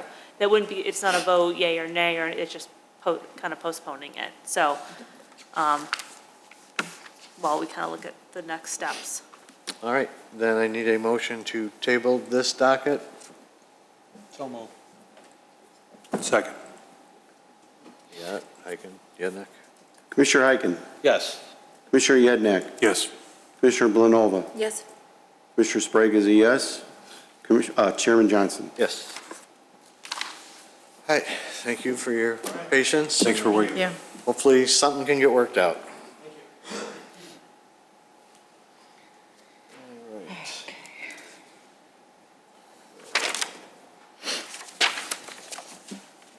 All right, next up, we have docket number 2021-24, variation for fence height from 4 feet to 6 feet tall, 968 Garden Lane.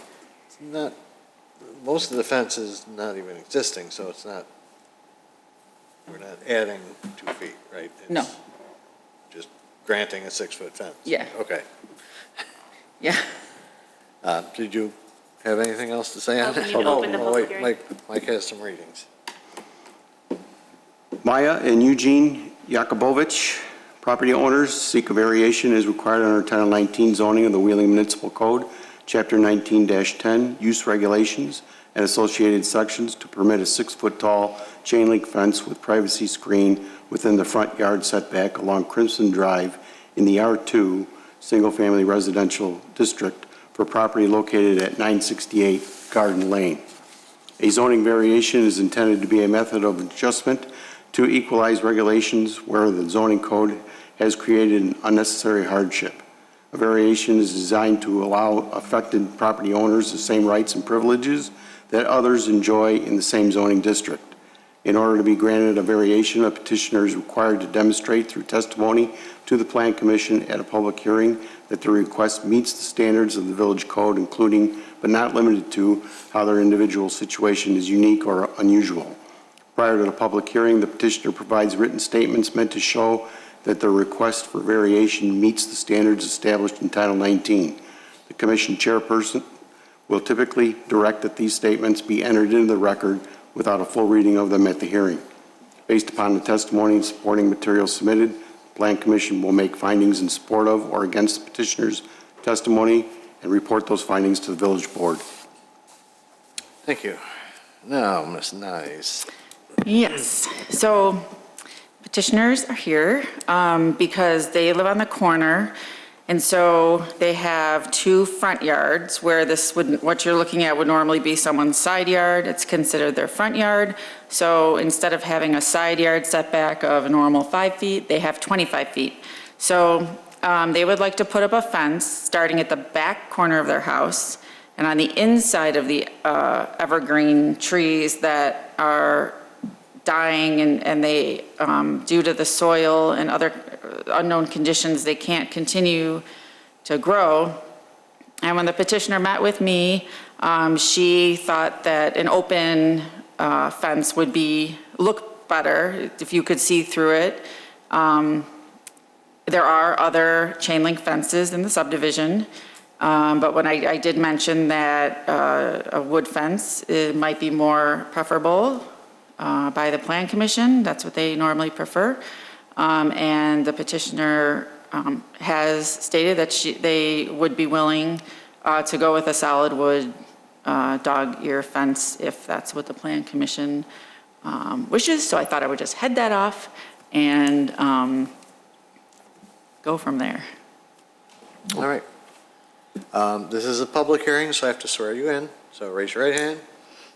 You swear the information you're giving tonight to be the truth. Thank you. And your names and addresses for the record. Get up by the, Could you step up to by the microphone, please? Eugene Yakubovich, 968 Garden Lane. Maya Yakubovich. All right. So, tell us what it is you're wanting to do here. Yeah, so I mean, she summarized it really well. By the microphone. Marcy summarized it really well. We just want to increase the height of the fence, the that's the variance that we're applying for, from 4 to 6 feet. The evergreen trees are, even taller than that right now, and we feel that the 6 feet would give us more privacy, and it would look a little bit better it would look prettier in line with all the other trees that are there currently. But Marcy summarized it really well. Okay.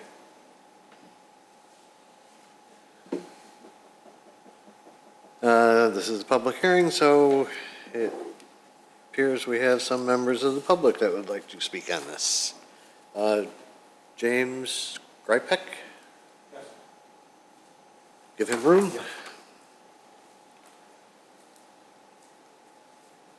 Please come up, state your name and address, and I have to swear you in. Good evening. I'm James Kripik. I live in 966 Rose Lane. Do you swear the testimony you're giving tonight to be the truth? Yes. Thank you. Go ahead. I have driven around the area, and there is no other house in our subdivision or in our area that has a fence that is 6 foot high. I live on Rose Lane and Crimson Drive, which that's part of that's a side that they are going to have the fence. We believe, and I've got 9 letters here from neighbors protesting the construction of a 6 foot high fence. Especially a chain link fence, we believe it's going to be very commercial looking, not in keeping with a residence.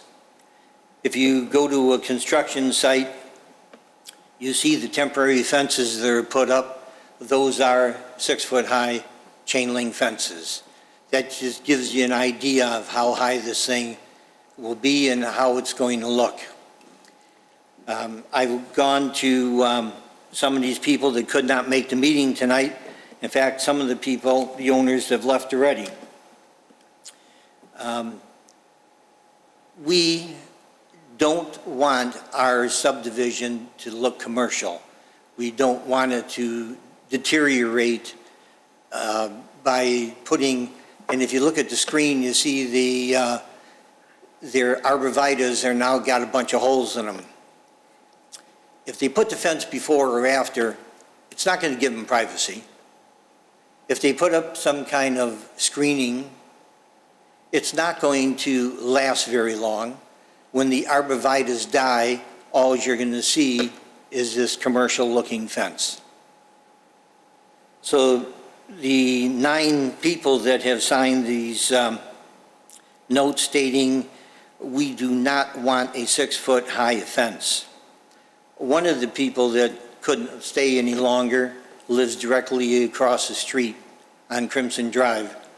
They walk out of their house and this is what they see, what is on the screen right now.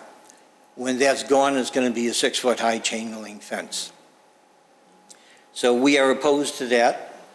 I spoke with Maya, and some of the questions I asked her to demonstrate need why she has to have a 6 foot high fence.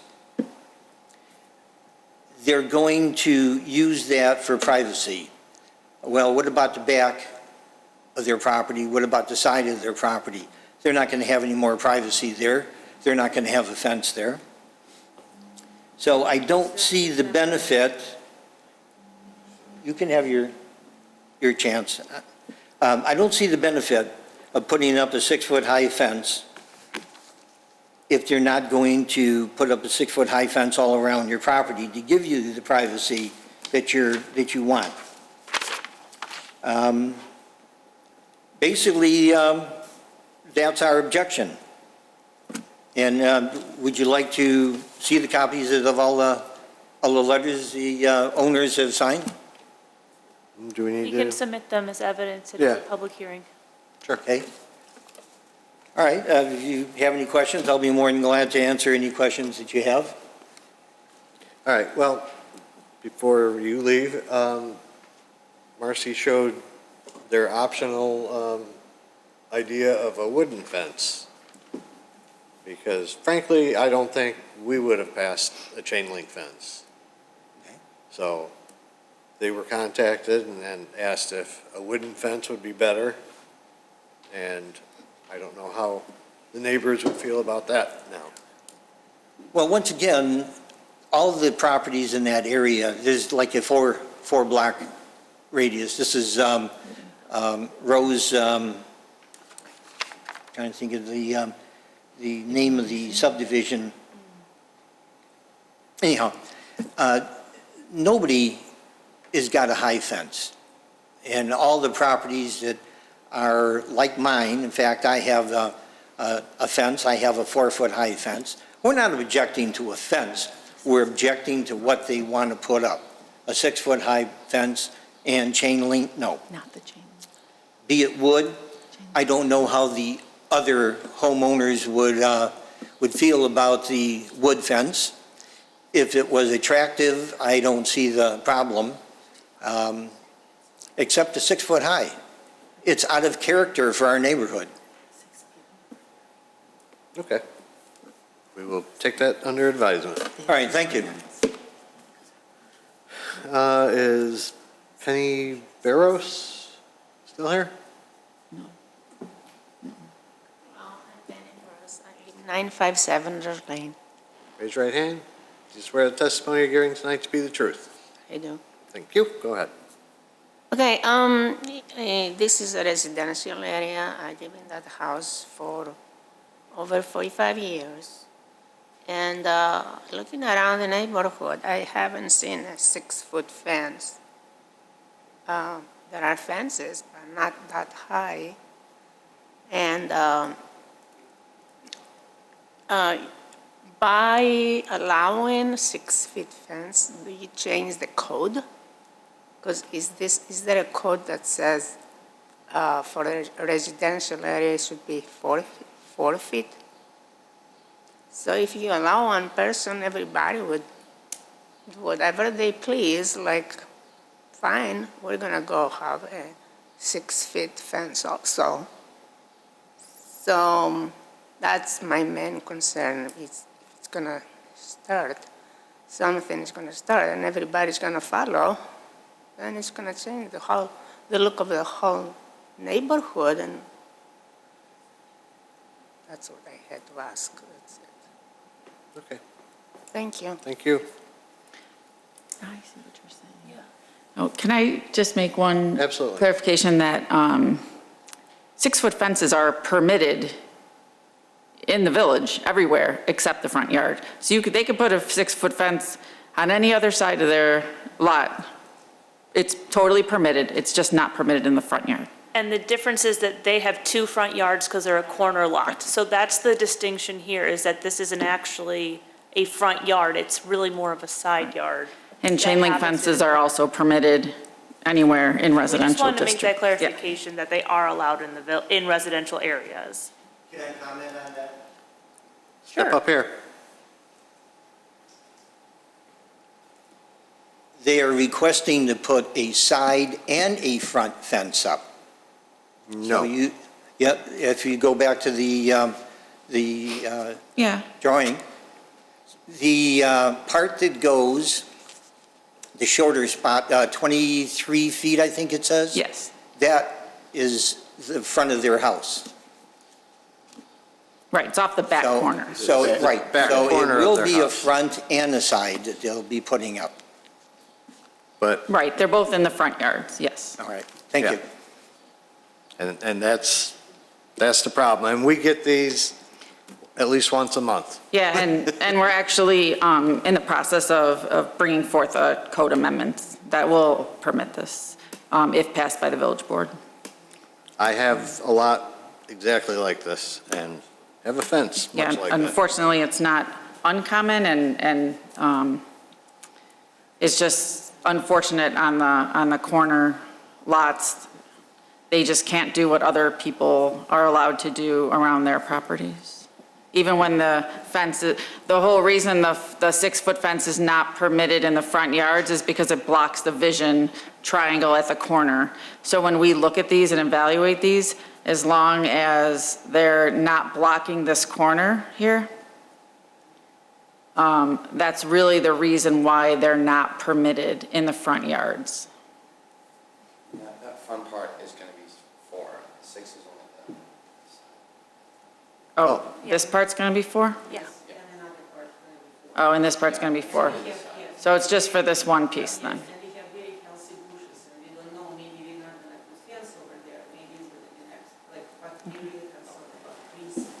Could you speak up to the Yeah, microphone, get please? by the mic.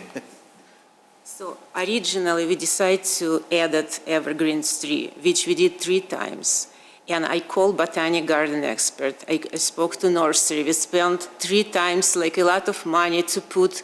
At the beginning, we were thinking not about the privacy, we just moved 2 years ago.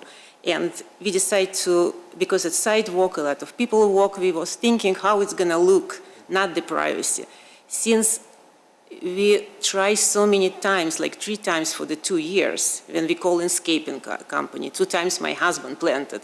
He ended up with the back pain for the whole week. So, and I went to talk to nursery expert for $200 each evergreen, $400, they not guarantee. They said something going on with the soil.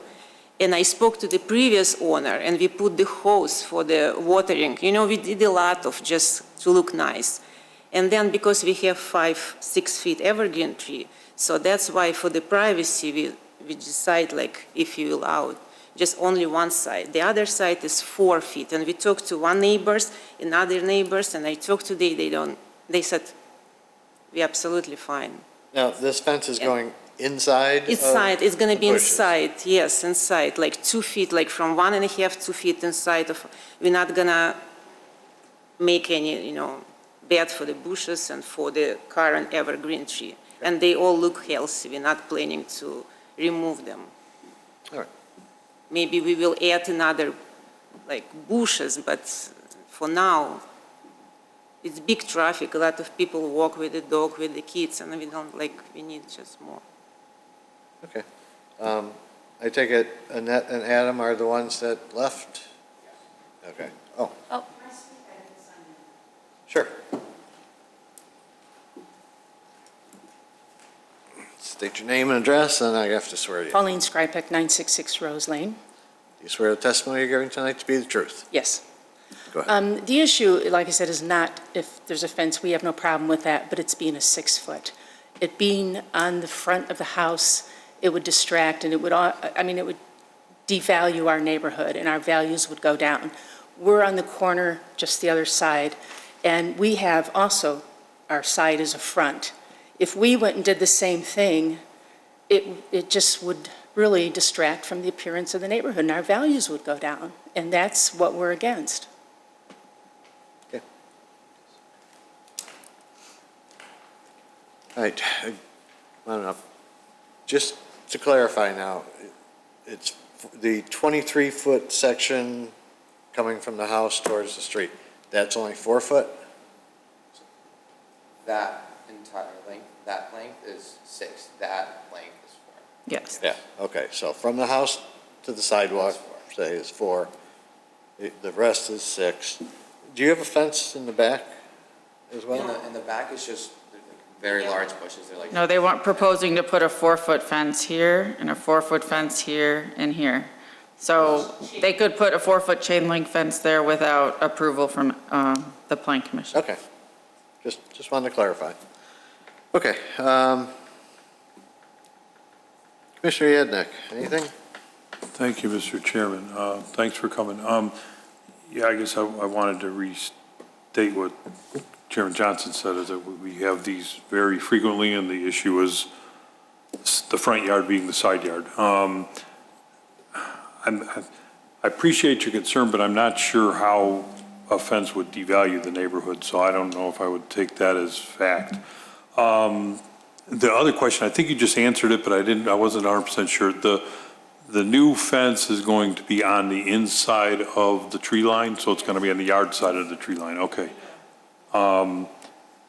And I would vote against the chain link fence. I agree that's going to look like an industrial yard, so please, I don't know if we want to put that as a condition that it's not allowed, or you're going to look, and I'm also a big fan of composite fences. They may, I don't know if they're pricier.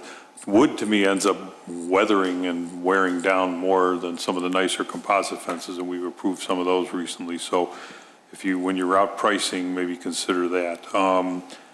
As is with the chain link fence, I would vote no. I'm not opposed to the increased height. We've done this many times because of the side yard, front yard issue. But if you would change to a different material, I would support the petition. That's all I have, Mr. Chairman. Thank you. Thank you. We can make the change in material a condition. Okay. Mr. Because the Hyken. variation's just. Yeah, I'm in favor as well with the wood fence. I'm not a big fan of the chain link, but other than that, I have no issue. Commissioner Sprague? Thank you, Mr. Chairman. I just wanted to make a little statement that I was through that neighborhood and I saw numerous 6-foot fences. So I don't know what the statement was that there weren't any. Just wanted to add that. Yeah, I would definitely prefer wood or composite versus the chain link. And Or vinyl? no, No. Just wondering. no, wood or composite. Yeah. And that's all I have. Thank you. Commissioner Blanova? Nothing, thank you. Okay. You already answered that question. I too would have voted against the chain link, especially with those slats, because they don't last. Yeah, I have no other questions. Anything else from the commission? Nope, nope. Marcy, the conditions on this? I have one condition. The wood or composite material shall be used for the 6-foot fence. And the 4-foot part too? We can't require So that. the 4-foot on the west side, do you want that specified? That has to be wood? Well, I would want that to match, yeah. Okay. But I don't think, can we specify that if it's? Yeah, allowed? because that is within the 25 feet. So that's something we can specify. Oh. You can't specify on the other side because there's, So on the north side and the east side? on the north and east side, no. But we can specify that the fence on the west side needs to be wood. I'm assuming you probably would like something that would be consistent all the way around anyway, though you might be looking at something other than chain link at that point. Okay. Yeah, so I see the 23-foot section too. I can say wood or composite material shall be used for the fence on the west side of the house. Yes. All right, ready for a motion then? So move. I got Second. Hyken and Blanova. Commissioner Hyken, Yes. Commissioner Blanova, Yes. Commissioner Sprague is a yes, Commissioner Yednak, Yes. Chairman Johnson. Yes. So this will go before the village board next, so I'll follow up with you on that date, and they'll make the final decision. Thank you. I need a motion to close the public hearing for docket 2021-24. So moved. Second. All in favor? Aye. Opposed? Okay. I think we're going to take a 5-minute break. Do you want the copy of these, or? Are those copies, or? No, these are the originals. Do you want, if you want to give them to Marcy, we can make a copy. Do you want us, and you either can pick up the originals back, or we can send you a scanned copy? Oh, okay. Okay. We'll put them in the record. Thank you. Thank you. Okay, we're going to take a 5-minute break. Yes. Okay, but the PC didn't get to hear them. So we are, It's not too late. Do we have to make a motion for? yeah. Yeah, make a motion to go to So moved. recess. Second. Oh, you already took it away from me. All in favor? Aye. Opposed? No. Okay. 5-minute recess. Does anybody need a water? Tatiana, you want one?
Ready to start again?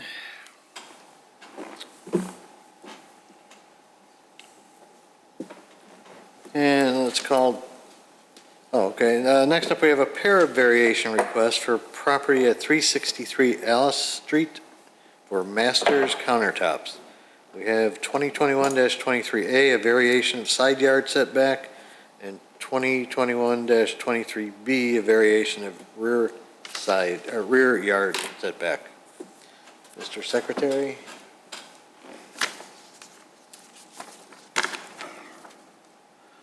Jardranko Thomas, property owner, is seeking a variation as required in Title 19 zoning of the Wheeling Municipal Code, Chapter 19-07 Industrial Districts and associated sections, from the required side yard setback from 17 feet to 0 feet in order to permit the construction of a building addition for Masters Countertops located at 363 Alice Street, which is zoned I-2 Limited Industrial. Should I read the B also before I go on? Yeah, go ahead. Jardranko Thomas, property owner, is seeking a variation as required in Title 19 zoning of the Wheeling Municipal Code, Chapter 19-07 Industrial Districts and associated sections, from the required rear yard setback from 17 feet to 0 feet in order to permit the construction of a building addition for Masters Countertops located at 363 Alice Street, which is zoned I-2 Limited Industrial. A zoning variation is intended to be a method of adjustment to equalize regulations where the zoning code has created an unnecessary hardship. A variation is designed to allow affected property owners the same rights and privileges that others enjoy in the same zoning district. In order to be granted a variation, a petitioner is required to demonstrate through testimony to the Plan Commission at a public hearing that the request meets the standards of the village code, including but not limited to how their individual situation is unique or unusual. Prior to the public hearing, the petitioner provides written statements meant to show that the request for variation meets the standards established in Title 19. The Commission chairperson will typically direct that these statements be entered into the record without a full reading of them at the hearing. Based upon the testimony and supporting material submitted, the Plan Commission will make findings in support of or against the petitioner's testimony and report those findings to the village board. Thank you. Marcy? Yes. So we actually have 3 docket items for this project. So we have the variations, one for the side yard, one for the rear yard. Both of those requests are to go from 17 feet to 0 feet. And then the third docket is the major site plan review for the building addition. Just one thing I wanted to clarify, the petitioner did note that there were other buildings in the area that had a similar situation with no setback. And I did some research, and the building next door does... 2 doors down. 2 doors down to the east, does have a very minimal rear yard setback at 4.86 feet, and they did receive approval for that in 96. And that was not to approve the building, but just to bring the building into legal conformance. The building was built many years ago. So that, again, was for closer to a 5-foot setback. There is no 0-foot setback on that property. That's all I have. All right. Oh, and the staff report is part of the record. Okay. Thank you. I forgot. Is the petitioner here?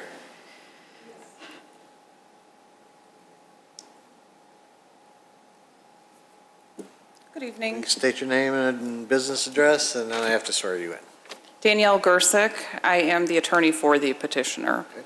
Address is 6767 North Milwaukee Avenue, Niles, Illinois, Suite 202. Do you swear the testimony you're giving tonight to be the truth? Yes. Thank you. And the owner, for the record, the owner is also present and prepared to testify if need be. Okay.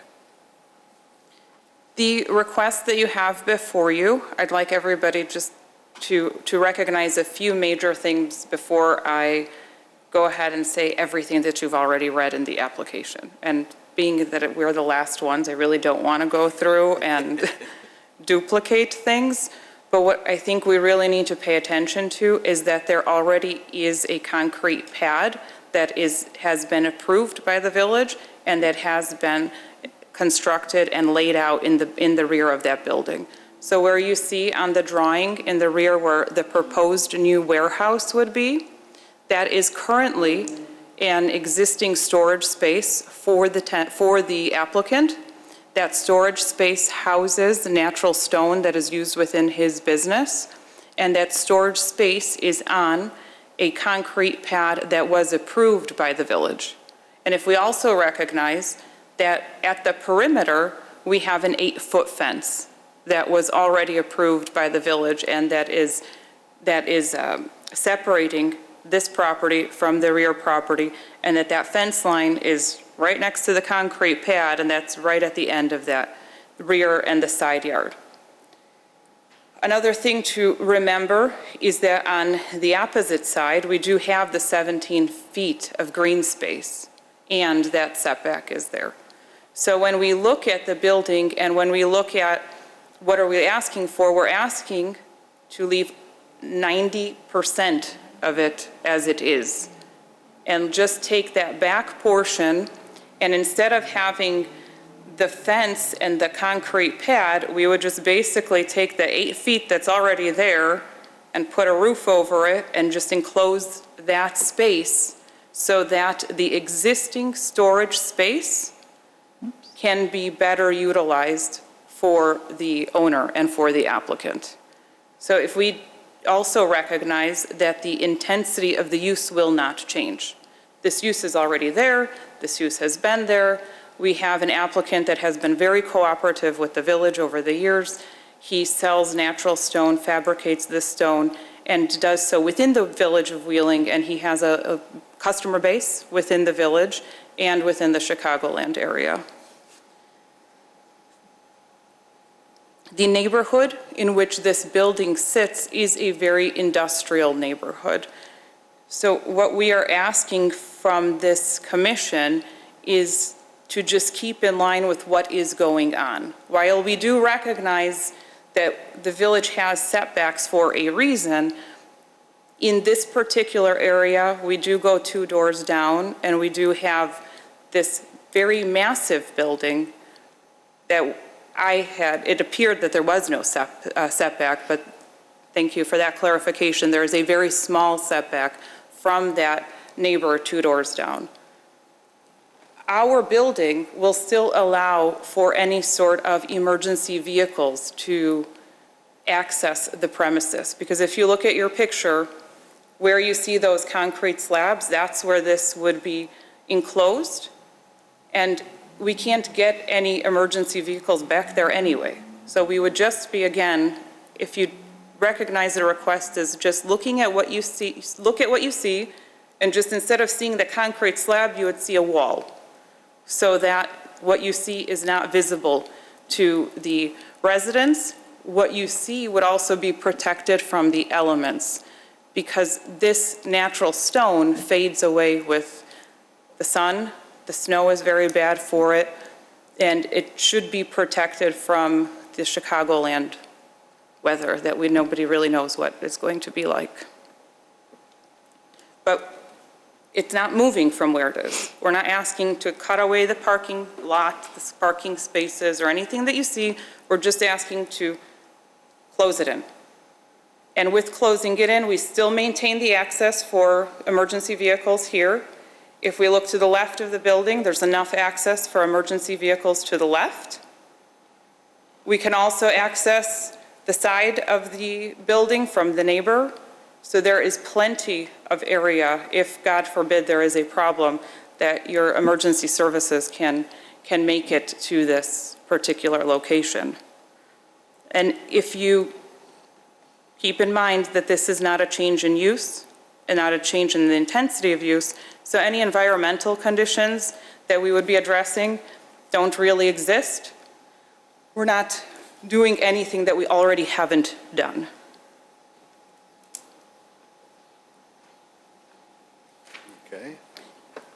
If you'd like, I can give you further information, or I can have the applicant testify. Well, we'll go to the commission and see what questions come up. All right, right now we're looking at the variations only. We're not going to get into the building itself, just whether or not the variations are allowed. And we're going to look at both of them together, but we'll have to vote on them separately. Okay? So, Commissioner Heiken. I have no questions on the variation, I have questions on other things, so we'll hold off on that. Okay. Commissioner Blanova. No questions. Commissioner Sprague. Thank you, Mr. Chairman. Good evening. Good evening. You say that that 6-foot fence had approval? 8-foot fence. 8-foot fence? I'm sorry. Yes. My client acquired this property 3 years ago. 3 years ago, that fence was there when he acquired it. The stormwater situation was also, the stormwater permit was pulled and every stormwater drains were installed prior to his purchasing, and the concrete was there. And the previous owner did supply my client with these stamped permits, closed out, received. We even have the name of the contractor that installed the fence, which I said he's a very lucky man that the owner had all of this information at the sale. But yes, in 2000, there was approval for the fence, the concrete, and stormwater management.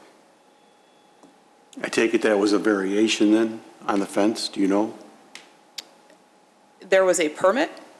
It was pulled. Well, it's not by code because there's no setback, so there had to have been a variation. Well, That's we're talking a lot of years ago, so. Well, she said 2000, right? That's 21 years ago.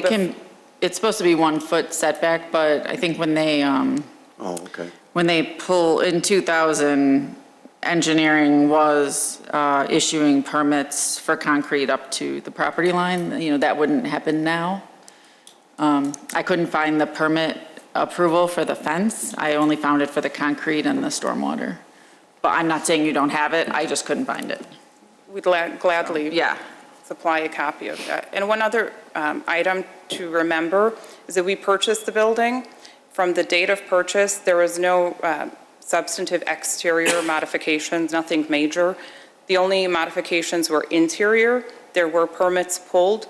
The total construction costs for the inside are well over $300,000. So the investment that the client has put in the property between purchasing the property and the modifications, over $1 million. I'm not telling you that because to impress you with the $1 million, we saw Walmart here, so I feel like that really doesn't mean much. But it shows, and if you look at the pictures that are attached to the application, it shows that this is an applicant that wants to do business right, and wants to make sure that the facility that in which he's doing business within your village is up to code and is updated. So what we're asking is just to then extend what we have inside this nice modern facility to have the customer be able to walk through that front door, go in through this amazing warehouse. I couldn't believe it's cleaner than my house, where they're cutting the stone and doing everything. But when you walk in the door, then he can easily just take his customer out, go in the back, and instead of trudging through the snow, open the storage area, walk in, which stone do you want, walk out, and go back inside. And maintain that level of modern, clean, efficient use. So, sorry. Chief, what do you have to say about a building being in there where the fence line is now? Right. Setbacks also have another use, and that keeps fire from communicating from building to building, so that's a concern. Also for my personnel, it's not just fire access for vehicles, it's personnel and ladders and equipment. We wouldn't be able to get to the back. We'd have to come around. It would severely hamper our operations. And I had a couple other things I had a question, because it's a two-story, correct? The current facility? No, what you're proposing, it says here, a 4,400 square foot, two-story building addition. No, it Well, does not. on the elevations, it's higher than the current building. I was just looking at It was confusing. the notes for the site plan, so that, I was just wondering were you putting, if it is two-story stone, you wouldn't be bringing stone up there, it would be an office.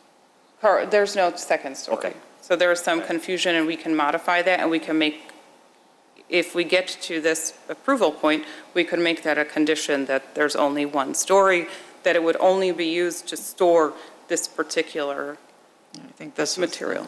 So with the existing conditions, the 8-foot fence that's there now, that would hinder you from being able to do your operations if you needed to be in there anywhere?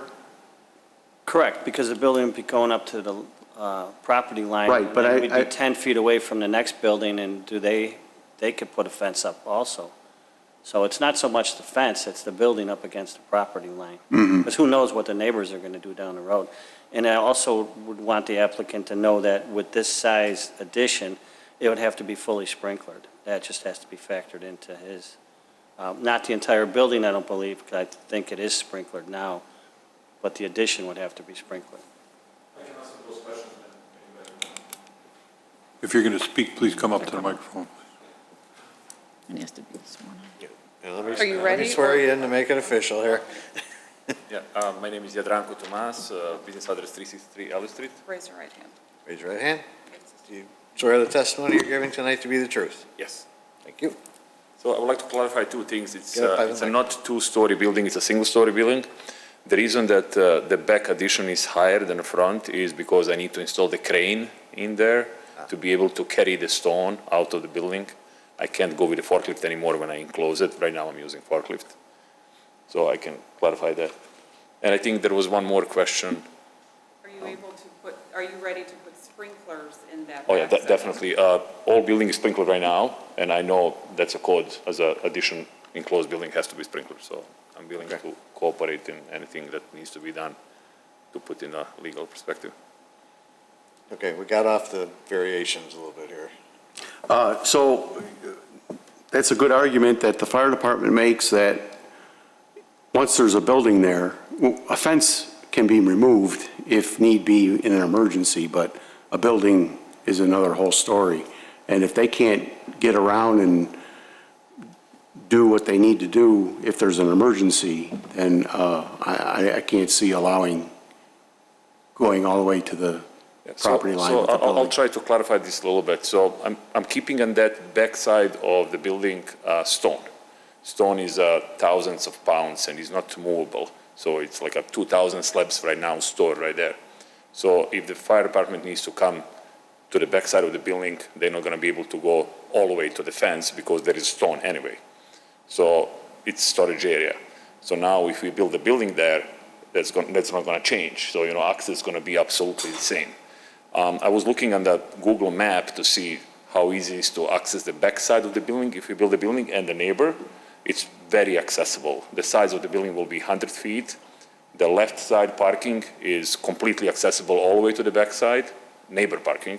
And the right side neighbor parking is all the way accessible to the back side. So if the fire department come, it's very clear for them to come to the back side of the new building proposed. I understand, but the only reason that space is there now is because the other building or property has a setback. If they were to choose to try and get a variation to put up a fence or add something to their buildings, then that space closes down to... I have a setback on the one side, 17 feet, which will remain same. So with that 17 feet of my setback, fire department can access back side of my building and a neighbor building.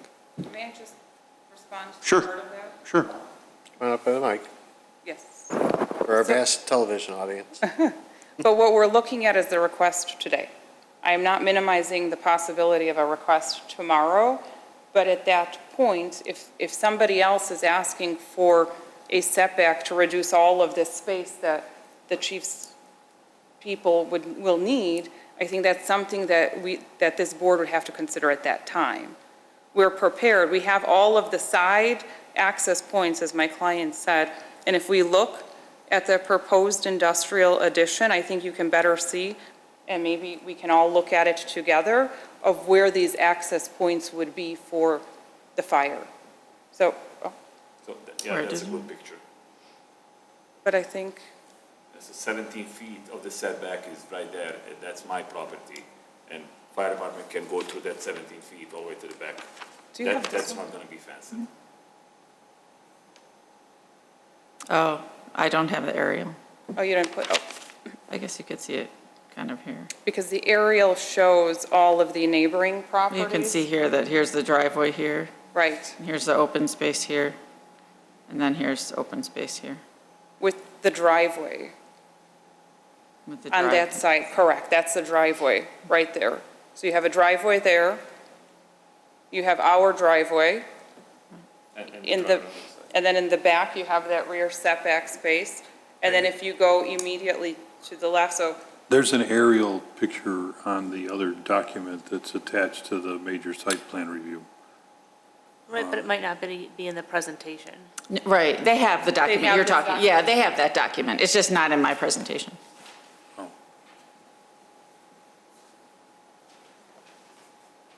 Is there a reason why you can't make your warehouse a little bit smaller so that there is some room for setback? It is. So I'm going to explain two main concerns why we're doing this.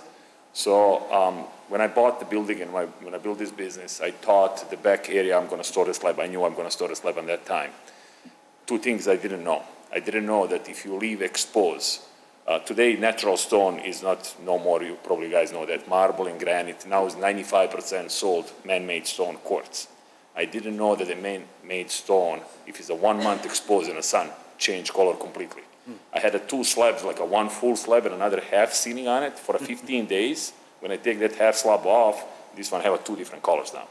So that slab costs $1,500. I need to throw the slab in the garbage. I can't use it. I didn't know that. So sun is the biggest problem.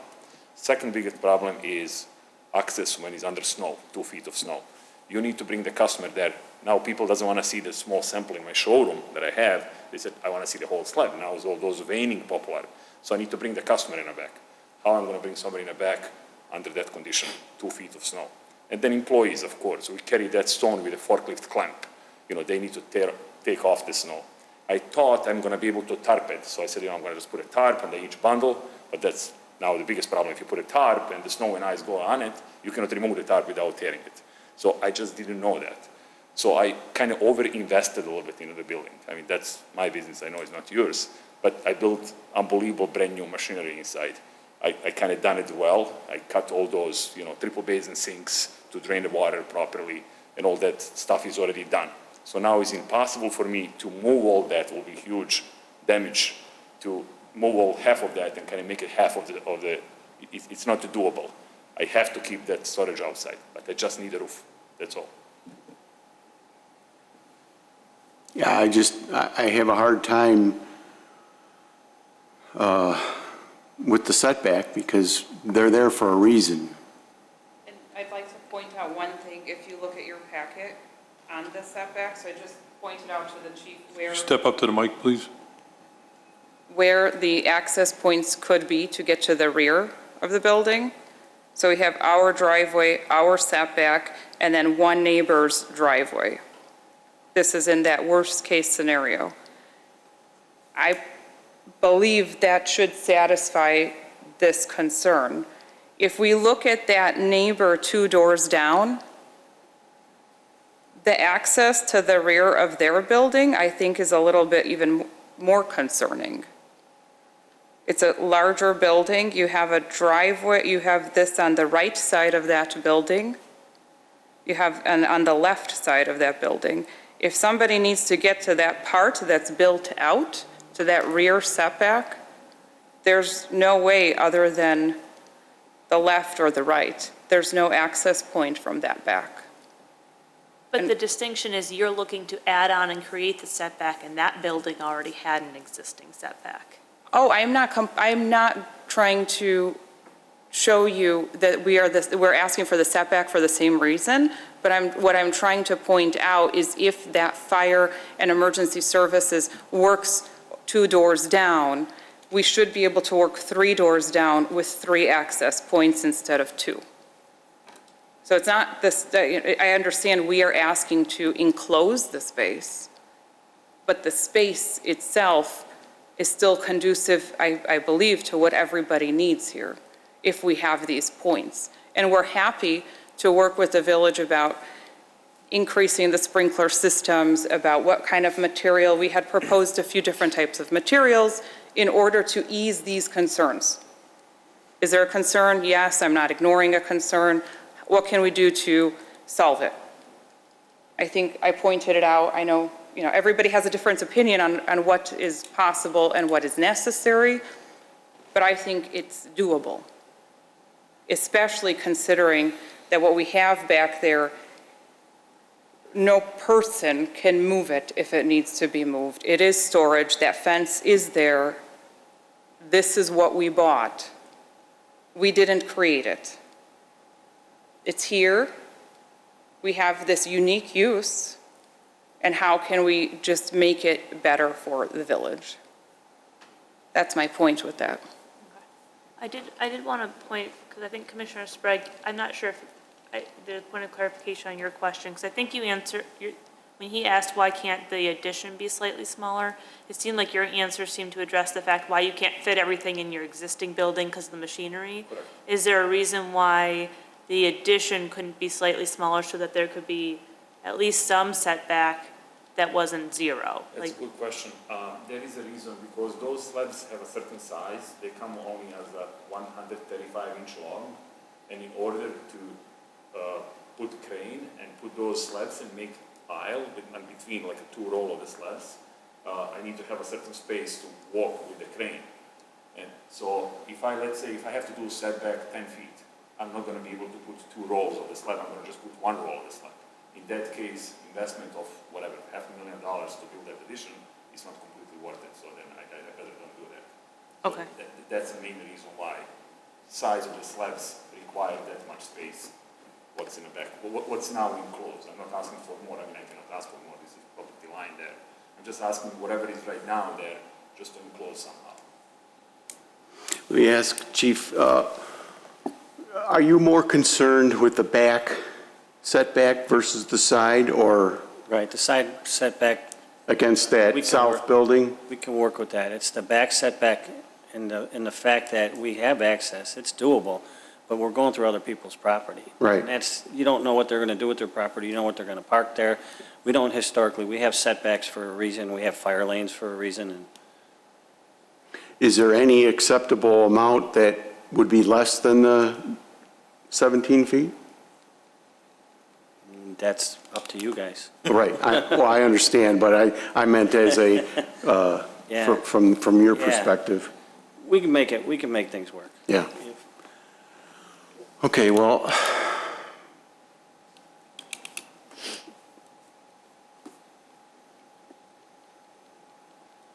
I think, Sorry, can I ask you a question? go ahead. I know maybe this came up when Ron was still here. There was something about the egress in the back, and you having to have an egress to the public way. I didn't see that in the review, but it depends on, I'd have to take a look at the review, but if you needed a door in the back or a second means of egress to get out, you would definitely need at least, the certain width of the sidewalk or That's what I access thought. to get out. Did you I just didn't address see that? it. Yeah, were there any We have a emergency door on the exits? side where 17 feet of the setback is, so there is a door on that side. You have a door on the side that has. Oh, the so maybe setback. that's how it was. Yes, Correct. so it's emergency exit or whatever. So you have one to the east, correct? Correct. Yeah, it would be To the the east, east. So there's no room for making that addition narrower, so that there's some kind of room in the back of it, I mean, on the south side. if I have to make setback like 1 feet, 2 feet, I mean, that's considerable, still having 2 bundles of the slab in that aisle in between, but not 17 feet. I couldn't then make a building. I understand, It's gonna be too narrow. but I'm asking for a little give here as far as giving us a little room behind there. So I guess the calculation needs to be, if we have 2 slabs and the crane, can we give up a foot, 2, 3? What is the maximum amount of space that you could give up in that back? So that way, in the event that there is a God forbid situation, basically a person can go back there. I would like to ask the question a different way, though, asking the chief, what would be Commissioner, the minimum requirement? I mean, if you're going to gain a foot, you may say that, it's not doing any good. I guess I would like to hear the fire department's opinion on. Well, Commissioner Yedna, let's let Commissioner Sprague and the Okay, but, fire department finish. Okay, all right. We'd be happy to do this calculation. I don't know if you can do it right off the top of your head. I don't know if we need to, if we have how much space do you need for that crane to? Yeah, probably 35 feet will be minimum. Right now, I think we are in 40. So considering thickness of the wall, another feet, so probably I'm looking at 4 feet. I don't know if that means anything, at least for a, person to be able to come in the backside of the building and, put the step ladder on it or whatever. I don't know how that. So are you saying that you can enclose if you just go, if you reduce that space by 4 feet? 4 feet off the back. Okay. So I guess that's the question to the chief then, is 4 feet sufficient? No, it's not my turn. Well, I wanted to get a figure, and now we'll continue on and see what some of the other commissioners feel that way with that. That's all I have. Thank you. Okay. Now, Commissioner Yednick. Oh, thanks. Can I ask the question then, chief? Does 4 feet get you anything? The code's the code.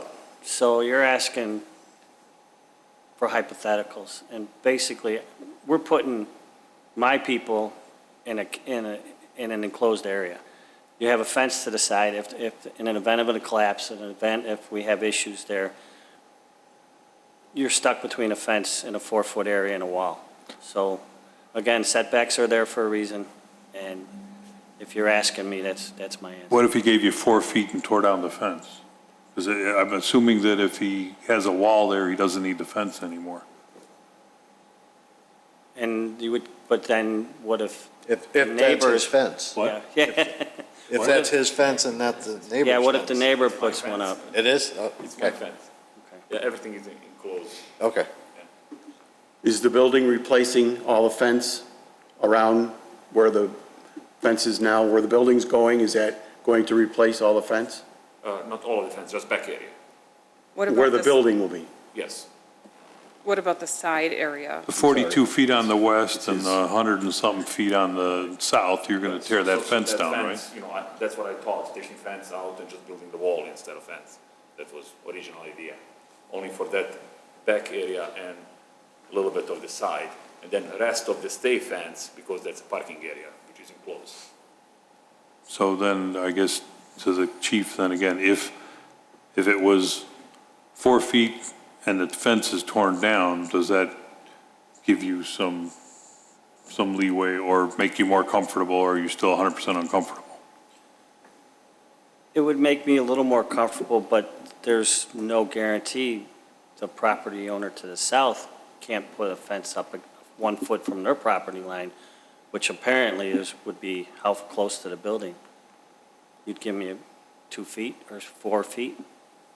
You know what I'm saying? So if they want to build a fence, or if they want to do, we won't go to building route because she already addressed that. So, also with these calculations, I know we're kind of discussing like possibilities, but it does this, I think the plan says that the width right now is like 42.8. So if it is 35 feet that you need, that would potentially be a little more than 4 feet if I'm my math. And that's assuming that the crane is actually the 35 feet. I don't know. I know you're kind of just based on your guesstimate of your practice, but it might be helpful to have more concrete numbers to know exactly the radius of the crane. I don't want to hold you to a 35-foot if that's not what you need and are saying. And then with this 42.8 in thickness, maybe it would be helpful to look at that based on at least the initial comments of the commission of wanting to have some setback. Yeah, we Would need be open some. to considering something less than 17, but more than 0. I think I said that correctly. Yes. I think at this time of the day, everything we say is correct. Yeah. So it's okay. We understand. I think We everyone understood what I understand. meant. I just didn't know Yes. if I used more and less in the correct sentence, part of the sentence. So, I think that might be something to consider looking into with a little more precision. But I would also welcome you guys to provide any more comments so that they know exactly what other thoughts you might have. Yeah, couple last questions related to the variance. Sorry for interrupting. What? Sorry for interrupting. No, that's all right, that's fine, I don't mind at all. This is for you and Marcy, I guess. Is the storing of the slabs, is that currently an allowable use of that space? So it's under at least in the staff report, from our understanding right now, it's a legal non-conforming use for outdoor storage. Okay. So it is currently I mean, the allowed. petitioner made a valid point that you can't get a truck back there if he's got 1,000-pound slabs, 500,000-pound slabs as it is. I was also going to suggest, originally you kept saying you want protection, protection, protection, but now you're adding in a crane. I was going to say, had you investigated the possibility of just building a canopy? If your whole objection was protection and your slabs are already stored, if you built a canopy, you could protect it from the sun and the elements. It would still be cold if you were showing your customers out there, and you wouldn't get the additional functionality of a crane, of a ceiling-mounted crane. But would that still require variance if you just built a canopy over there?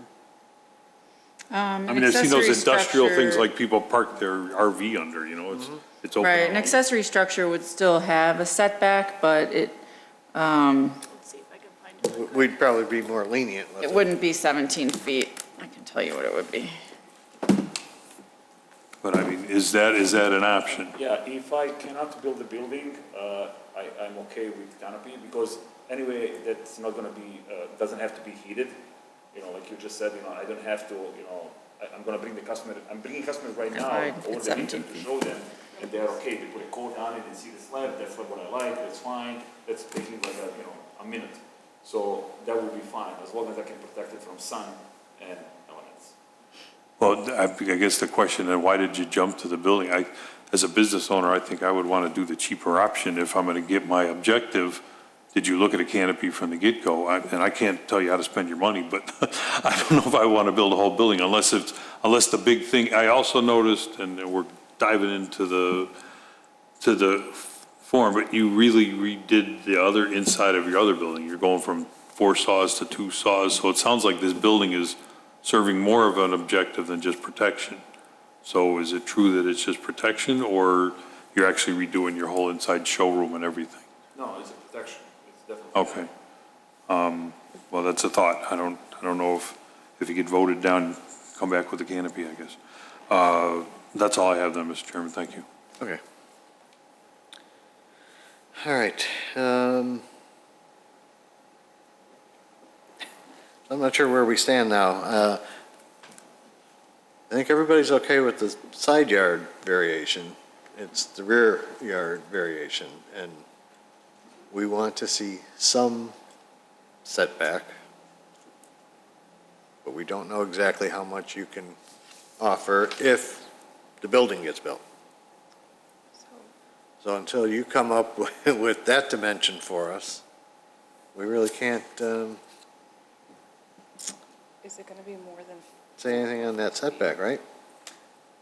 I think that if they would, and obviously they have the option of So asking 5. for a vote on the 0, but I think that they'd Plus the want to thickness of maybe the wall. explore that. It's up to the petitioner. Okay.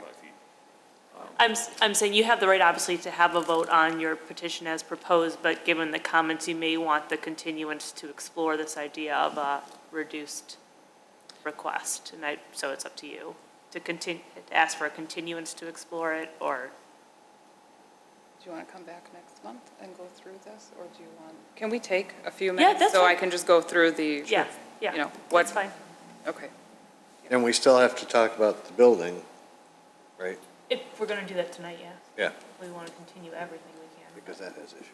Yeah, we should probably go over the building, because. Yeah, why do the building if they don't want to? But if they, There's some Come back.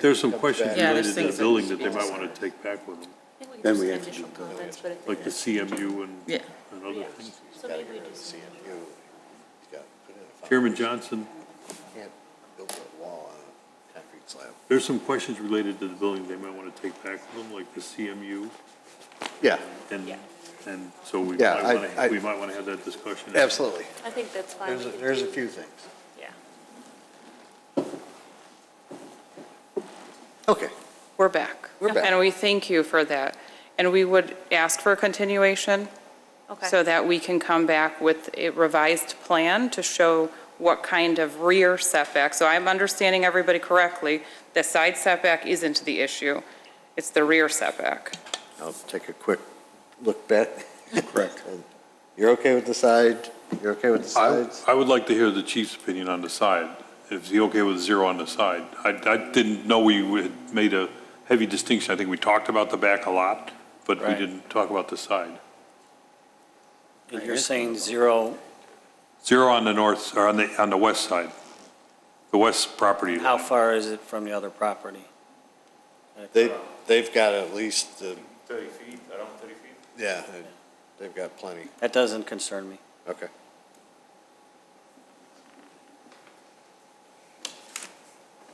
Okay, so, So we will ask to come back. And when is the August date? August 11th. When is your September date? Well, There's also two a in Sep- August. There's two in There's August. two, okay. Yeah, so- August 11th and August 25th. Either one. And then August 11th, I But- should be in Florida with my kids. before Okay you, to wait until the 25th? before you decide on that, you might want to get our input on the building itself. Correct. Well, we could do those, because we have the public hearing open right now. Right. So why don't we do the continuance on those, and then we can discuss the site plan part of the building, so they can at least get your comments. So Okay. if there's any changes they want to make to that, they also know it. I think it'd just be helpful to get the feedback now. So Yes. But we'll when we do continue it both of continuous, do we them? do it dates Dates are, specific? yes, dates. But I think what Chairman Johnson was saying is that they may want maybe more time once they hear our thoughts on the building. So if we set the date, if we Okay. vote and set the date Oh. now, they might come back and say, oh, wait, now you got all these other questions about the building, I want an additional 2 weeks. Is that what you're saying, I think? Yes, Oh, okay, then go ahead and talk about the building now. That's fine, that's fair. okay? Yep. All right, so we'll jump out of the variations for a little bit, and, well, Commissioner Yednek, you had some stuff on the building? You don't want to continue those first? No, Okay. I think because it may affect the date. Okay. mine were quick, I guess, that CMU is not, is prohibited material, so I don't know if you've looked at other ones in the code, and I think that Marcy may have already had that conversation with you. Then there was a comment made that there were going to be no mechanical units that were proposed, so that we wouldn't need to worry about sight lines or anything. But I'm wondering, how are you going to ventilate that building and heating and cooling and all the rest? I mean, is there no plans for any ventilation or heating or cooling in that warehouse? No heating, yeah. There's Nothing? no, It's just going to be a big giant oven in the summer and a big ice box in the winter? I mean, it seems like you'd have to do something. Yeah, ventilation only, so probably fans on the roof or something like that. Okay. No heat or cooling.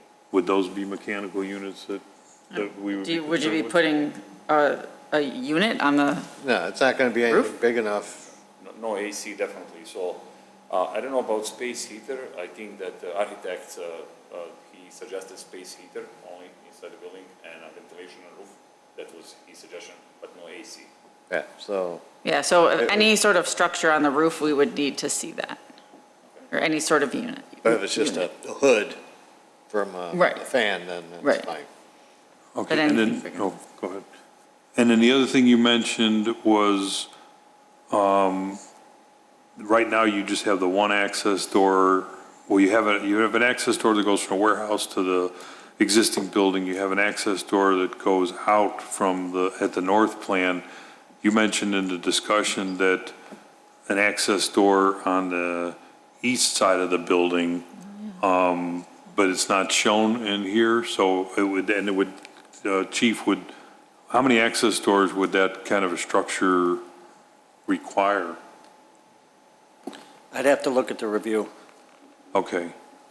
So I mean, you may want to go back and make sure that you plan for whatever, because you said on the east side that you have that whole space, that's your property, that's all open if somebody had to run out for a fire or a gas leak or something. I know I did require that door, I don't know why it's not there, but I know the door has to be on the side where the setback. Okay, so that's in the plan, you would just need revised drawings on that? So basically that door, the door that is connecting old building with the new building, and the garage and side door on the front where you accessing that. Right, on the north side, okay, all right.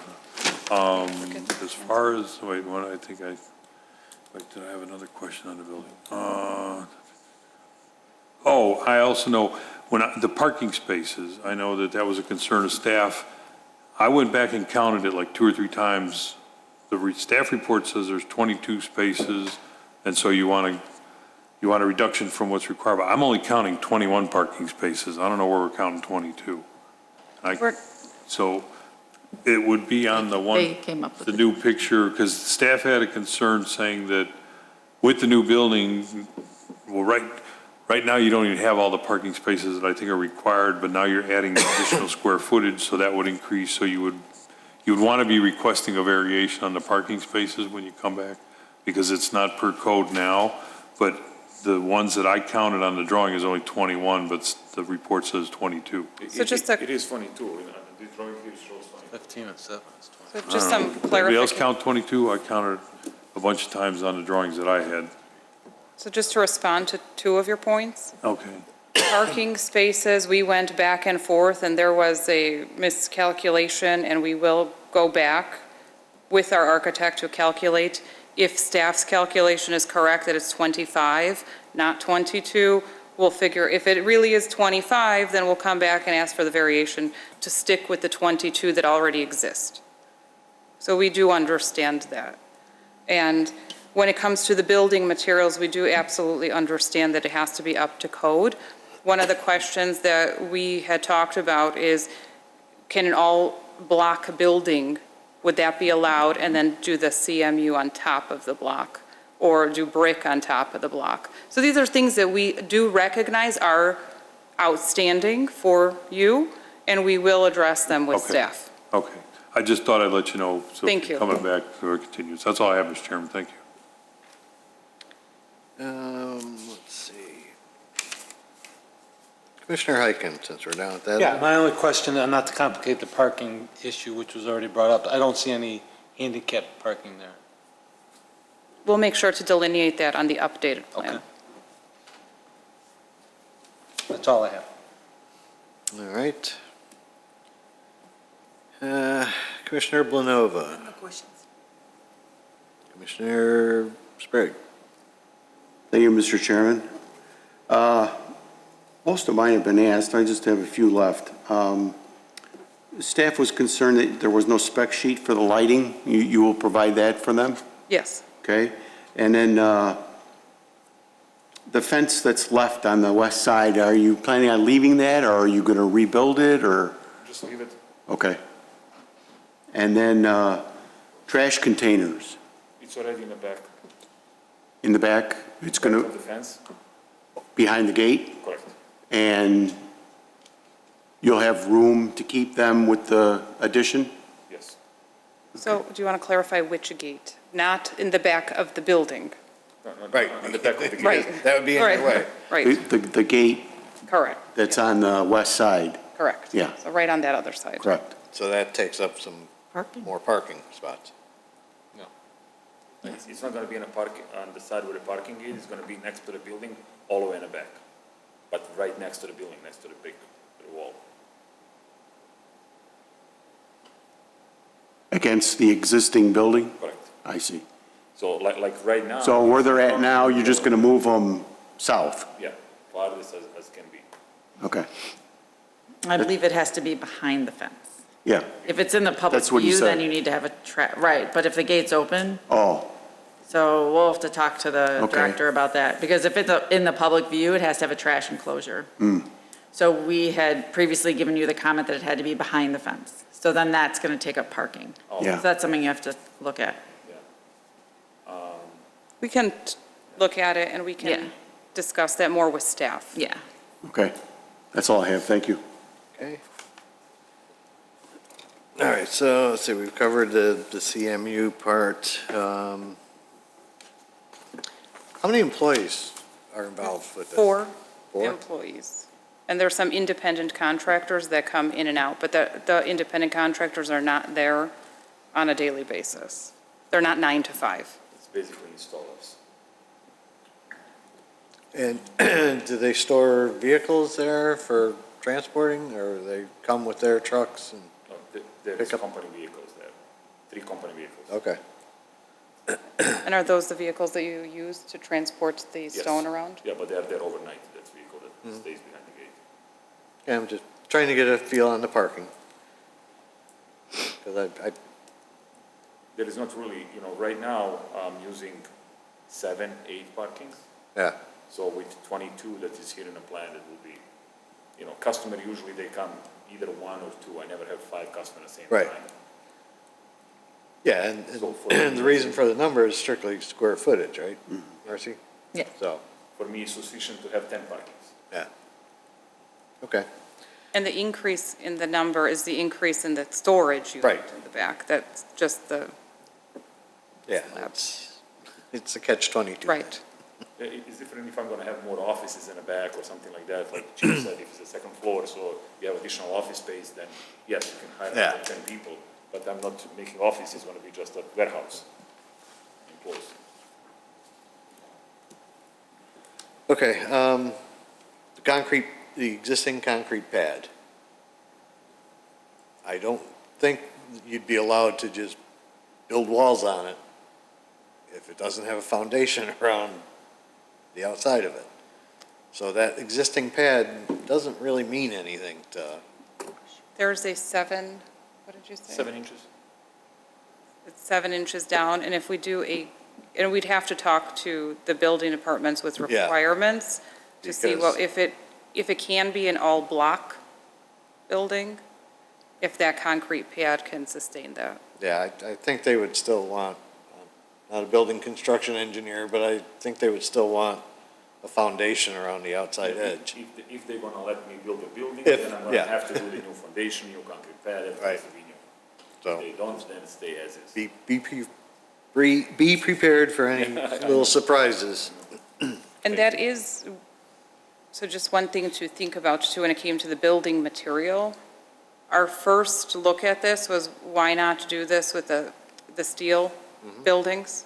I was wondering the same thing, but, We were told we can't. Yeah. oh, okay. And I think that would be more in line with the concern, if a canopy is okay, but the bricks are not okay, is there a way for us to get to the steel building for it to be okay for this, for this use? Is there any way for us to get there? Would that help approval of the project? Marcy, why is the steel building? It's not an approved building material. Oh. The building materials are primary building materials are brick.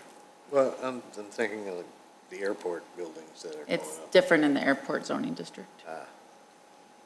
Because those are hangers. Another catch.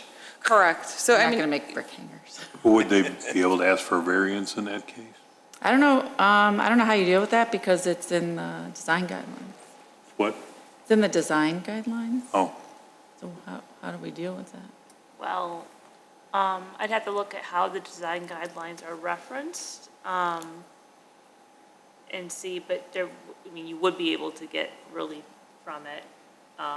But do they even need a variance? I'm not sure if they even would need a variance for that, because they're design guidelines. So if, I just would have to look at the code specifically and see if we reference that they must comply with the design guidelines, and then we would do the variance from that section, or it could just be part of a condition. And if that is then the case, and if we're talking about this steel structure, does that bring more comfort to this commission? We'd still have to have the variance because you're still talking about a, Correct. I mean, the setback. Correct. Because you're still talking about a physical, the fire department couldn't move it out of their way if they need to get there. We would still talk about the 4 or 5 feet that we're entertaining of what is that number? Right. That steel structure to me makes sense back there. If we're going to talk about a canopy, I think it would look better than a canopy. Get a steel structure so you don't see that when the gate is open.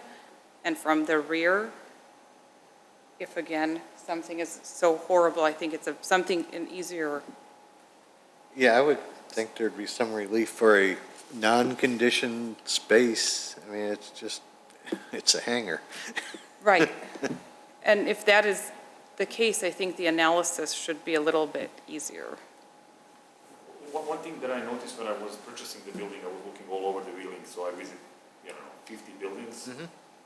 Half of the buildings are half brick, half metal. Like one building, let's say 20,000 square feet, front is usually brick, nice, and then back is usually warehouses, metal. So half of them. So that was my first thought when I was applying for it. I said, that's what I'm going to do. Front is nice, it's a brick, and the back, it's going to be same color, of course, to kind of match and make a nice feel, a nice lighting and stuff. And then I was told that cannot be done. I don't know still why. Well, I think when the design guidelines came out, the vision for Wheeling has changed over the years from when those buildings were built, in the 60s. But if that is something that we would enter, if we're already coming back, and if we're already redoing the plans, if there is a way to make this look better, make this do what it needs to do, and save us a substantial amount of money, if we're willing to consider it, we're willing to modify the plans and come back with that. Yeah. Does that make sense? Yes. I would just get maybe a poll from the commission, because I think it would be a variation from the industrial district general requirements, because it references that for the industrial district design standards, see Appendix D design guidelines for requirements such as exterior building materials, colors, roof design, utility placement, and screening. So it would just be cleaner to have a clear variance from the design guideline for the building material requirement. Okay, so it would be 3 variances. Potentially 4 with the parking. Yeah. But Chairman Johnson, you may want to, so they know for comfort, take a poll as to the commission's openness and/or acceptability of steel as a building material for this potential addition. Okay. So I wouldn't want them to change the whole plan if it's not something the commission's into. Agreed. Commissioner Heiken, No question. you okay with Yeah. steel? Yeah. Or a combination? I think steel? it's a good alternative if you can work it out. Commissioner Yednick?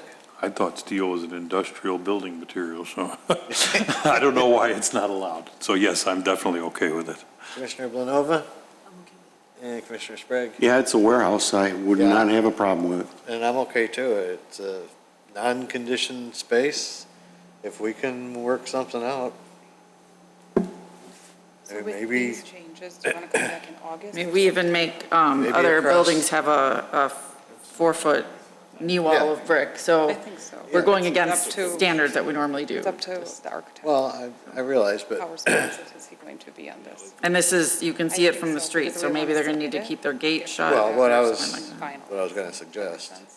Okay. What I was gonna suggest is maybe you wanna look at some brick across the north face of the new building. So when you open the gate, So when the gate's open, That's exactly what I thought. it sort of To make it matches uniform as a front. the existing building. right. And then, the upper part can be metal. That's where we started, so this is good. So And I think we're on the same wavelength. so. We just have to, And I think with the comments, you made a very smart recommendation that we will need some more time. August 25th will probably not be enough time to get it all done. Give it to Marcy, make sure that we heard you correctly, so let's take it to September. okay. What is the September Commissioner date? Johnson, if I can make a comment before. Just so we're aware, when you're doing your homework, make sure we'll have to get you, what the material will have to be fire rated, especially if we're looking at reducing setbacks. Some of those are 2 hours, and I don't know if the regular steel Cleary pole building, if that's what we're looking at, meets it. So we have Okay. to do some homework. Staff will do some homework on their side, too. Okay, thank you. Thank you. And still make it sprinklers. Yeah, I you'd hate still to have- keep throwing the monkey wrench in there, but if you're not heating it, the pipes will freeze. So you Oh, would have yeah. to have a dry system, and that's gonna, we'll talk. So the September dates are the 8th or the 22nd.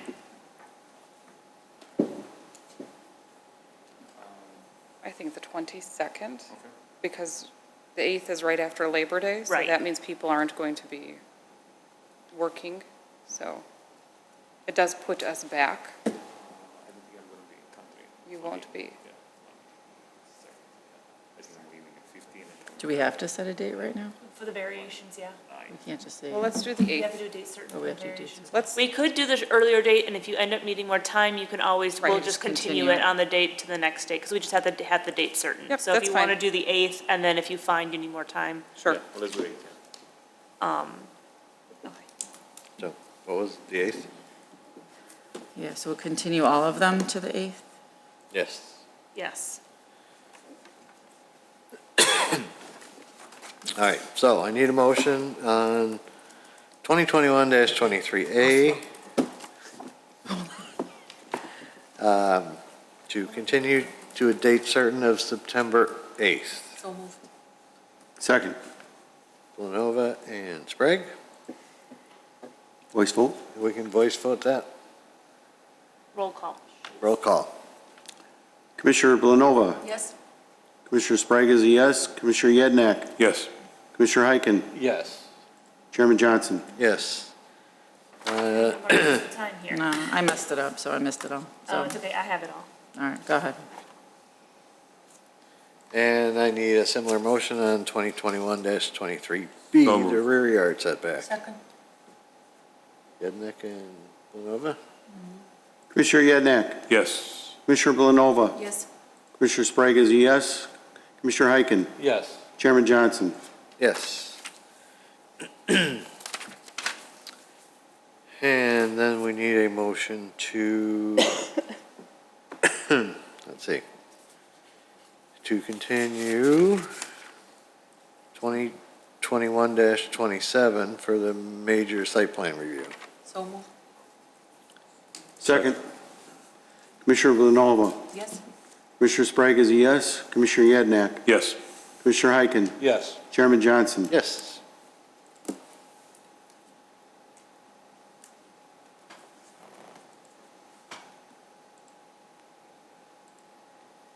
What was the first one? Thanks. That takes care of all three, Yep. right? Well, thank you Yes. very much. Thank you. Thank you for Thank patience. you. Thank you for your patience. Hope you enjoyed the Walmart discussion. Yeah.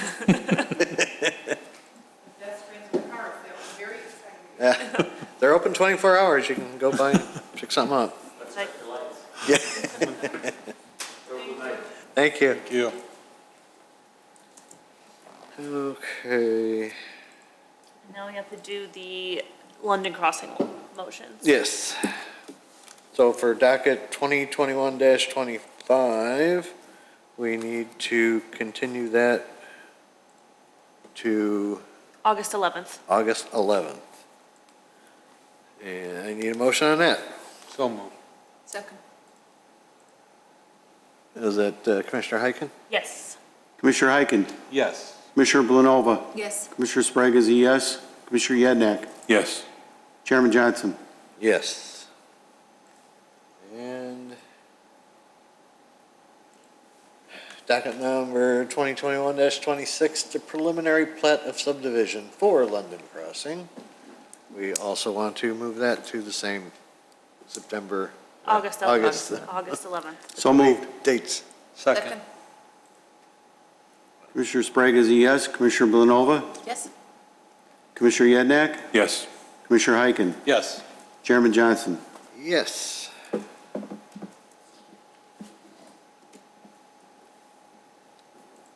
Okay, next up, approval of minutes of the regular meeting of July 14, 2021. Do I hear a motion? So moved. Second. We got, That one you can do voice vote. yes. Did you get who? Yednak and Blanova. All in favor? Aye. Opposed? Okay, we're doing that.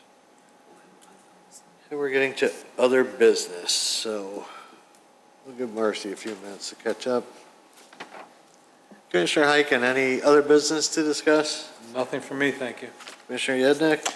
Yes, thank you. I am going to be absent on August 11th. Does this suffice as notice, or should I send you something? Send a reminder. Okay, then the other question I had for Mallory, can I make a comment about the London Crossing since I won't be here on the 11th? What I would do is, because the public hearing's not open, the best way to do that is I would send maybe the chairman your comments so that he can incorporate them into his. Or consider my point, okay. Yeah, so he can ask that question of the petitioner. If it's a comment you want staff to go to them on ahead of time, send it to Marcy and she can relay that even ahead of the hearing to No, the it's petitioner. something I can send it. Okay, that way he can say it so it's a question on the record in the public hearing. So I'd Okay. want it to be part of the public hearing, not ahead of time. Okay, all right. That's all I have, Mr. Chairman, thank you. Okay. Commissioner Blanova, anything? Commissioner Sprague? Nothing for me, thank you. I have nothing. Hey, Chief, anything from you? Any other business? No, I'm good, just happy to be here, thanks. We're happy to have you. Thanks for coming. Okay, Marcy. Nothing. Were you going to take a poll? Oh, yes. Mm-hmm. I am going to take a poll. We've talked in the past about joint meeting with the village board, and we, as a commission, are very busy for the next few meetings, and it'd be difficult to squeeze a joint meeting into our schedule. So, I've been asked if we could add a meeting to our schedule for September 1st. It's a Wednesday. August 1st? No, September 1st. It's a Wednesday, so we would be meeting 3 weeks in a row. It may or may not include a tour of Uptown 500, which we've kind of had on the back burner for a while. So I just need to know if those of us that are here can make a meeting on September 1st. I'm good. Okay? As of now, I'm good. Okay? Yes, definitely. Yes for me. And yes for me. As So long as it's in my calendar. 5 out of 7. Should we pencil it on our calendar now? Yeah, light pencil. Okay. A number 2. I'm also available, just in case anyone was wondering. Since I will be covering the meeting, most likely. Oh, well, I always cover those but meetings. you'll be working for the village board that night, probably. I always cover for both. I don't think Jim's come to a joint meeting in a couple of years. Well, he has a conflict on usually the meeting date, that's why. So, he's come to a number of them, but I feel like I covered the last 2. Because he had conflicts. Yeah, we don't know where it's going to be or anything at this point. It's a mystery. We're just seeing who's available, so. Mystery wrapped in enigma. All right. Was Mr. Handyman, was that moved to August 11th? No, that was tabled. So there's no continuation of it. It's just essentially kind of removed from the agenda. There's Okay. no continuation until we kind of know what he's going to do Oh, next. okay. Yeah, he's Okay. going to check with, Because if he ends up filing for a variance, that docket number will essentially go nowhere because he'll Okay. need a new variation number. If he decides to do, like the condition staff mentioned with the routing of the individual letters, we'll move that item off the table with with the changes that he makes. Did you guys vote on that? Yeah, he needed a motion to table, yeah. Could you guys tell me who that was? Yeah, I have it. It was, Heinke and Yednick. Thank you. Sorry, I might have just botched your last names. I apologize. I have H and Y on my, and that's how it's easier than writing them all out. And I don't have a lot of space, which means sometimes I forget how to pronounce all of your names. you had nothing else, Marcy? No, I'm still trying to catch up. I'm good. Okay, well, I'll be here for a the while. rest of us are going to leave now. I need a motion to adjourn. So move. Second. Sprague and Heiken, all in favor? Aye. Opposed? We're adjourned. What do you need anything from me? I'll email you if I need something.